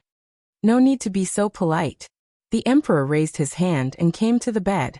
He looked at Gu Jiao, who was unconscious with her eyes closed. From the corner of his eye, he saw a pile of blood-stained clothes in the basket at the side. His breathing tightened. Xiao Lulang said in low spirits. Dr. Song has seen her. He said that she lost a lot of blood. The emperor's eyes became cold. His gaze fell on Xiao Liulang's arm. What happened to you? Xiao Lulang lowered his eyes and said, This humble subject is fine. It's just that my arm was dislocated. It has already been reconnected. A dislocated arm was fine? How could a weak scholar withstand this kind of pain? The emperor's face turned ugly. What's going on? Where did you get injured? Xiao Lulang said with a pained face. It was near Chang'an Avenue. This humble subject met an assassin on the way home from Hanlin Academy. Jiao Jiao happened to come to Hanlin Academy to pick me up. We fought with the assassin. Jiao Jiao was no match for him, and was seriously injured. Later, Jiao Jiao used a hidden weapon to destroy the assassin's mask. The assassin then escaped. The emperor asked, Did you see what the assassin looked like? Xiao Lulang shook his head. It was too chaotic at the time. This humble subject didn't see his facial features clearly. I only remember that he had a tattoo on his face. The emperor hurriedly asked, What tattoo? It looks like. Xiao Lulang tried hard to recall and said, Forget it, this humble subject might have seen wrongly. The emperor frowned and said, There's no harm in saying it. Xiao Lulang hesitated for a moment and said, It looks like a tortoise, and also like a snake. Tortoise body and snake tail. Black tortoise. The tattoo of the Dragon Shadow Guard. The Dragon Shadow Guard was a death warrior, but not every death warrior was qualified to become a Dragon Shadow Guard. Back then, the previous emperor bought a large number of death warriors from the Yen Kingdom. When he bought them back, they were already strong enough. However, the previous emperor was not satisfied with their strength. He invited an expert to train the death warriors with all his strength on this basis. In the end, there were more than 100 death warriors, but only a dozen or so Dragon Shadow Guards emerged. Some of the Dragon Shadow Guards died in the mission, and the previous emperor left him the youngest Dragon Shadow Guards. When he first saw them, he was shocked by the black tortoise tattoo on their faces. It was said that the previous emperor had it tattooed to distinguish the Dragon Shadow Guards from ordinary death warriors. No one else in the world had such a tattoo. The emperor's mood instantly became complicated. Are you sure you didn't see wrongly? Xiao Lulang thought for a moment. This humble subject is not sure. This humble subject only took a quick glance at the time. This humble subject might have seen wrongly. The emperor closed his eyes. He must have seen wrongly. The Dragon Shadow Guards were now in the hands of Consort Jing's mother. How could she have sent someone to assassinate Xiao Lulang? Although she didn't want to be close to Empress Dowager Zhuang's faction, strictly speaking, Xiao Lulang wasn't part of Empress Dowager Zhuang's faction. Xiao Lulang was a subject that she had personally promoted. He was the son of Heaven's disciple and one of her people. Consort Jing had no reason to deal with Xiao Lulang. The emperor waited in the room for a while longer. Halfway through, Dr. Song came over to change Gu Jiao's medicine, but Gu Jiao didn't wake up. The emperor watched as basins of blood were brought out from behind the screen. He couldn't bear to continue watching. On the way back to the palace, he didn't say a word. Your Majesty. Eunuch Wei wanted to remind him that they had arrived at the palace. However, the emperor suddenly sighed. Consort Jing's mother wouldn't do that, right? Eunuch Wei was startled. What was going on? Did His Majesty suspect that the person who tried to assassinate Xiao Lulang was sent by the imperial concubine? The Dragon Shadow Guards usually wore masks, so Eunuch Wei didn't know that they had tattoos on their faces. It definitely wasn't her. The emperor didn't know if he was talking to Eunuch Wei or himself. How could Eunuch Wei dare to answer? This is a matter between you and your son. I can't get involved. He remembered how His Majesty and the Empress Dowager seemed to have drifted apart in the same way. It seemed that His Majesty wasn't so close to the Empress Dowager overnight. Gradually, His Majesty began to quarrel with the Empress Dowager, blaming every little thing on the Empress Dowager. Sometimes, Eunuch Wei felt wronged for the Empress Dowager. Every dog has its day, and now it's concubine Jing's turn? Your Majesty, do you have a disease that will drive your mother to her grave? Cough. Eunuch Wei covered his mouth before he could open it. The Emperor got off the carriage. His thoughts were a bit messy. There were two voices in his head. One was telling him that Xiao Lulang wouldn't lie to him, and the other was telling him that Consort Jing wouldn't betray him. Who is it? Eunuch Wei suddenly asked. What's wrong? The Emperor asked. Eunuch Wei pointed to the end of the imperial garden. This servant just saw a sneaky figure go that way. Wasn't that the direction of the room? Perhaps someone was in a hurry to go to the toilet. The Emperor wouldn't go to see a servant go to the toilet, but for some reason, he felt a bit uneasy. He turned around after taking a step, and went in the direction of the room. It was a room, after all, so the Emperor didn't really go in. He just watched from a distance. Unexpectedly, he heard a familiar voice. What?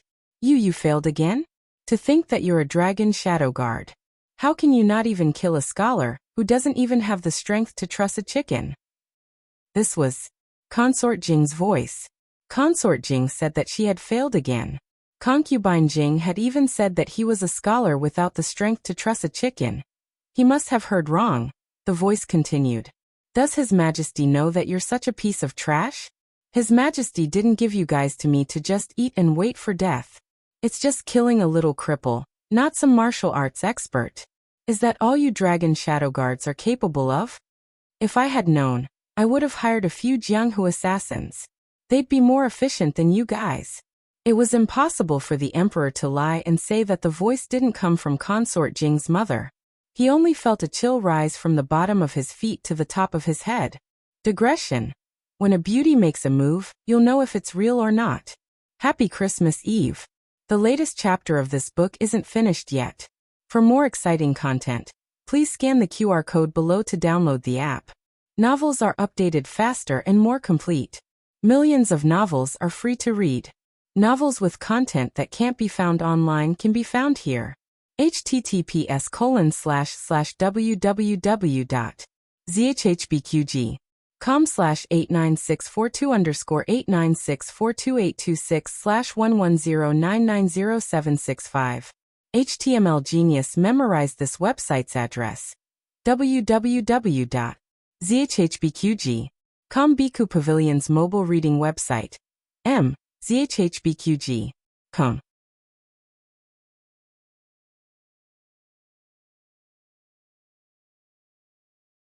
Chapter 385. The latest chapter isn't finished yet. For more exciting content, please scan the QR code below to download the app. Novels are updated at a faster rate. Millions of novels are free to read. Novels with content that can't be found online are available here. The Emperor didn't want to believe it at first, but every sentence, every word, and every fact matched up with Xiao Liulang's experience. How hateful. He had such a pure and innocent heart, but in the end, he was betrayed like this. Just listen to what his imperial mother had said. Every single one of her words was like a knife stabbing into his heart. The Emperor's heart was bleeding. It felt like someone had fished him out of an ice cave and stabbed him a few more times. He staggered and almost fell. Your Majesty. Eunuch Wei didn't dare to make a sound, and could only reach out to support him. To be honest, he was also scared out of his wits. He never expected that he and the Emperor would overhear Concubine Jing's words. Nor did he expect the contents to be so explosive. From Concubine Jing's tone, it sounded like she was the one who had sent people to kill Xiao Lulang twice. That made sense. Apart from the legendary Dragon Shadow Guard, who else would have the ability to sneak into the examination compound and cause trouble? Eunuch Wei was mistaken. Although the examination compound was heavily guarded, there were still many experts who could sneak in. But since Concubine Jing admitted that she had failed again, then she must have been the one behind the incident. What was worse was that the conversation inside hadn't stopped. Instead, it was getting more and more shocking. "All right, Your Highness, don't be angry. Be careful not to harm your health." It was Granny Kai's voice. "It's not the Dragon Shadow Guard's fault. Those people are too cunning. Otherwise, how could His Majesty be bewitched by them? In this servant's opinion, what little divine doctor, what Xiao Zhuang Yuan, they were all obtained by bewitching His Majesty. But how could His Majesty be bewitched by them? Did they drug His Majesty as well?" It was concubine Jing's voice. If the emperor was only angry at the beginning, then he was a little confused at this point. What did she mean by drug him as well? Mama Kai's voice continued. "You're not the only one who can buy this medicine. Maybe the pharmacist from the Yin Kingdom sold it to someone else." Old concubine Jing's voice rang out. "This kind of medicine is extremely rare. It's not something that can be sold just because he says so. Those herbs can't be found in the Zhao nation. Money makes the world go round. Your Highness, you're still underestimating them." "You mean, His Majesty values Xiao Lulang and the Gu clan's daughter so much, because Xiao Lulang and the Gu clan's daughter also drugged His Majesty?" "Your Highness, you have personally experienced the effects of the white medicine and the black medicine. Think about how His Majesty reconciled with you after that incident, and how he became enemies with the Empress Dowager. Wasn't it all because of these two medicines?" The emperor could not hear what was said after that. His head was buzzing, his vision turned black, and the world spun. When he finally regained consciousness, he found himself sitting on the ground. Eunuch Wei knelt beside him and shook him anxiously. "Your Majesty! Your Majesty! Your Majesty!" The emperor was drenched in cold sweat. He said woodenly, "Imperial Mother, They left. This servant didn't see them come out. They probably left through the back door." Eunuch Wei's eyes were red and his voice was choked with sobs. "Your Majesty, you scared this servant to death. Help us up." The emperor dazedly offered his arm to Eunuch Wei. Eunuch Wei wiped his tears and helped the emperor up. "Your Majesty." The emperor was like a puppet that had lost its soul. He turned around with a dazed expression. Returned to Pure Flower's palace.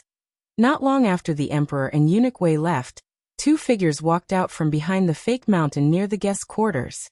Both of them were wearing the clothes of eunuchs, but they were taller than normal eunuchs. One of the eunuchs, Xiao Lulang, spoke up. "You changed the lines without thinking."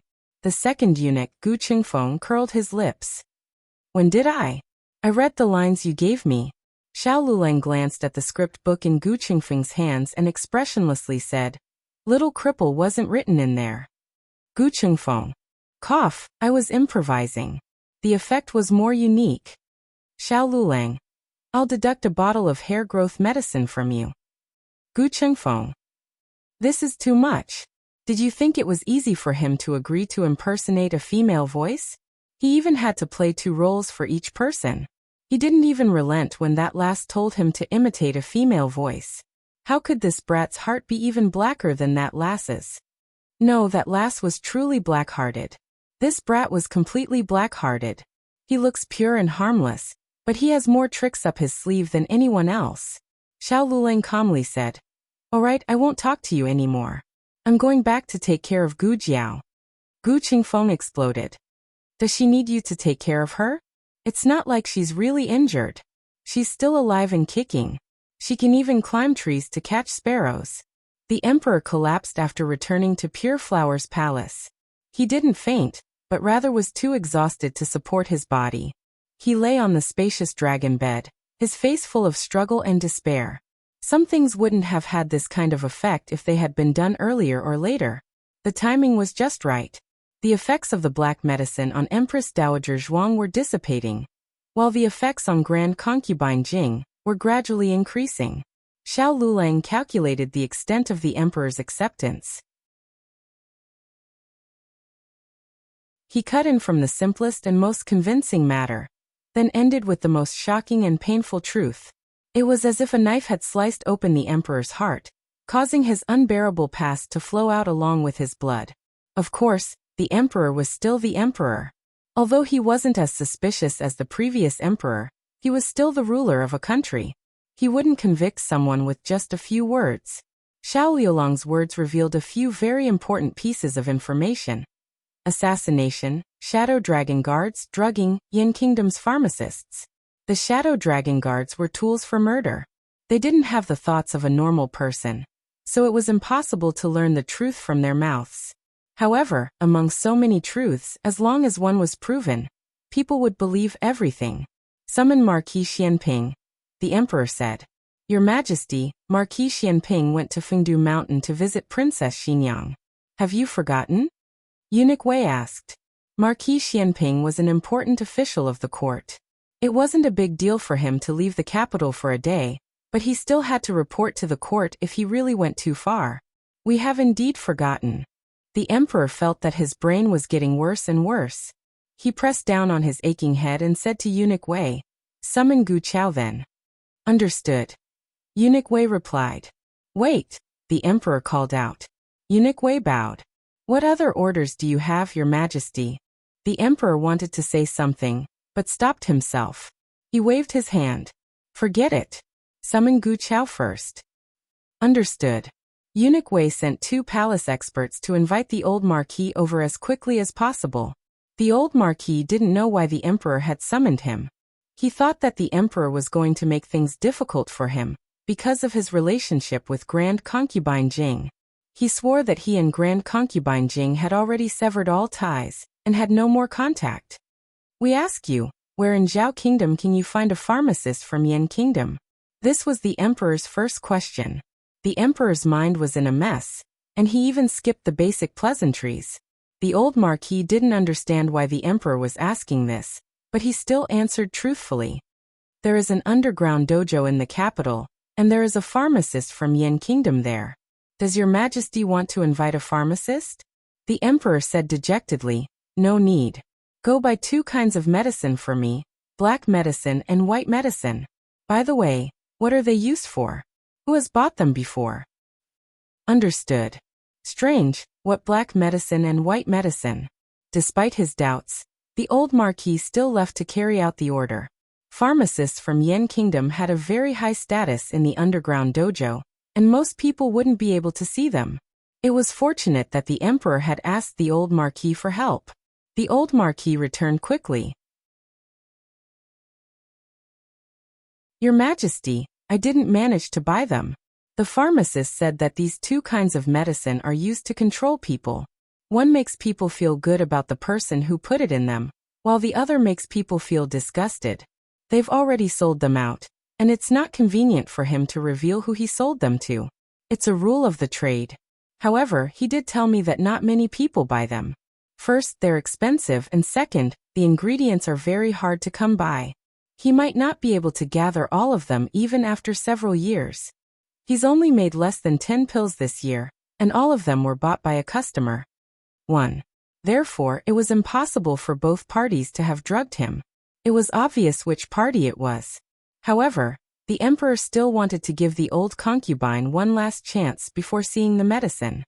He didn't want to believe that the love he had received all these years was an illusion. The old marquis said, The pharmacist said that you'll have to wait a few years before you can buy them. Maybe even 10 years. You may leave. The emperor cut him off. The old marquis was startled. Sensing that something was wrong with the emperor's mood, he asked worriedly, What's wrong, Your Majesty? The emperor murmured, I'm fine. Don't tell anyone about this. The old marquis suppressed his doubts and cupped his hands in salute. Your servant obeys. After the old marquis left, the emperor called over a palace expert and handed him a token. Go and call a shadow dragon guard over. Don't let anyone find out. Yes. The expert took the emperor's token and left. The emperor had given the shadow dragon guard to the old concubine to better protect her, but that didn't mean that he was no longer the guard's master. The shadow dragon guard was the first to obey the late emperor, and after the late emperor passed away, they were the first to obey him. His orders were higher than the old concubine's. The shadow dragon guard quickly came over. The emperor asked, Have you tried to assassinate the young divine doctor? The shadow dragon guard didn't answer. The emperor laughed at himself. That's right, the shadow dragon guard couldn't answer at all. so he didn't show the guard a portrait of the young divine doctor. It was fine as long as he could carry out orders. The emperor looked at the shadow dragon guard and said coldly, "Bring all the medicine in the nunnery to me." Digression. Secretly adding a new chapter, the latest chapter of this book isn't finished yet. For more exciting content, please scan the QR code below to download the app. Novels are updated even faster. Millions of novels are free to read. There are novels with connotations that can't be found online here. https://www.zhbqg.com/89642_8964286/110985606. HTML Genius memorized this website's address in 1 second. www.zhbqg.com Biku Pavilion's mobile reading website. zhbqg.com. You're tuning in to the Earbook Haven YouTube channel. Don't forget to subscribe and join us on this journey to catch the most captivating stories.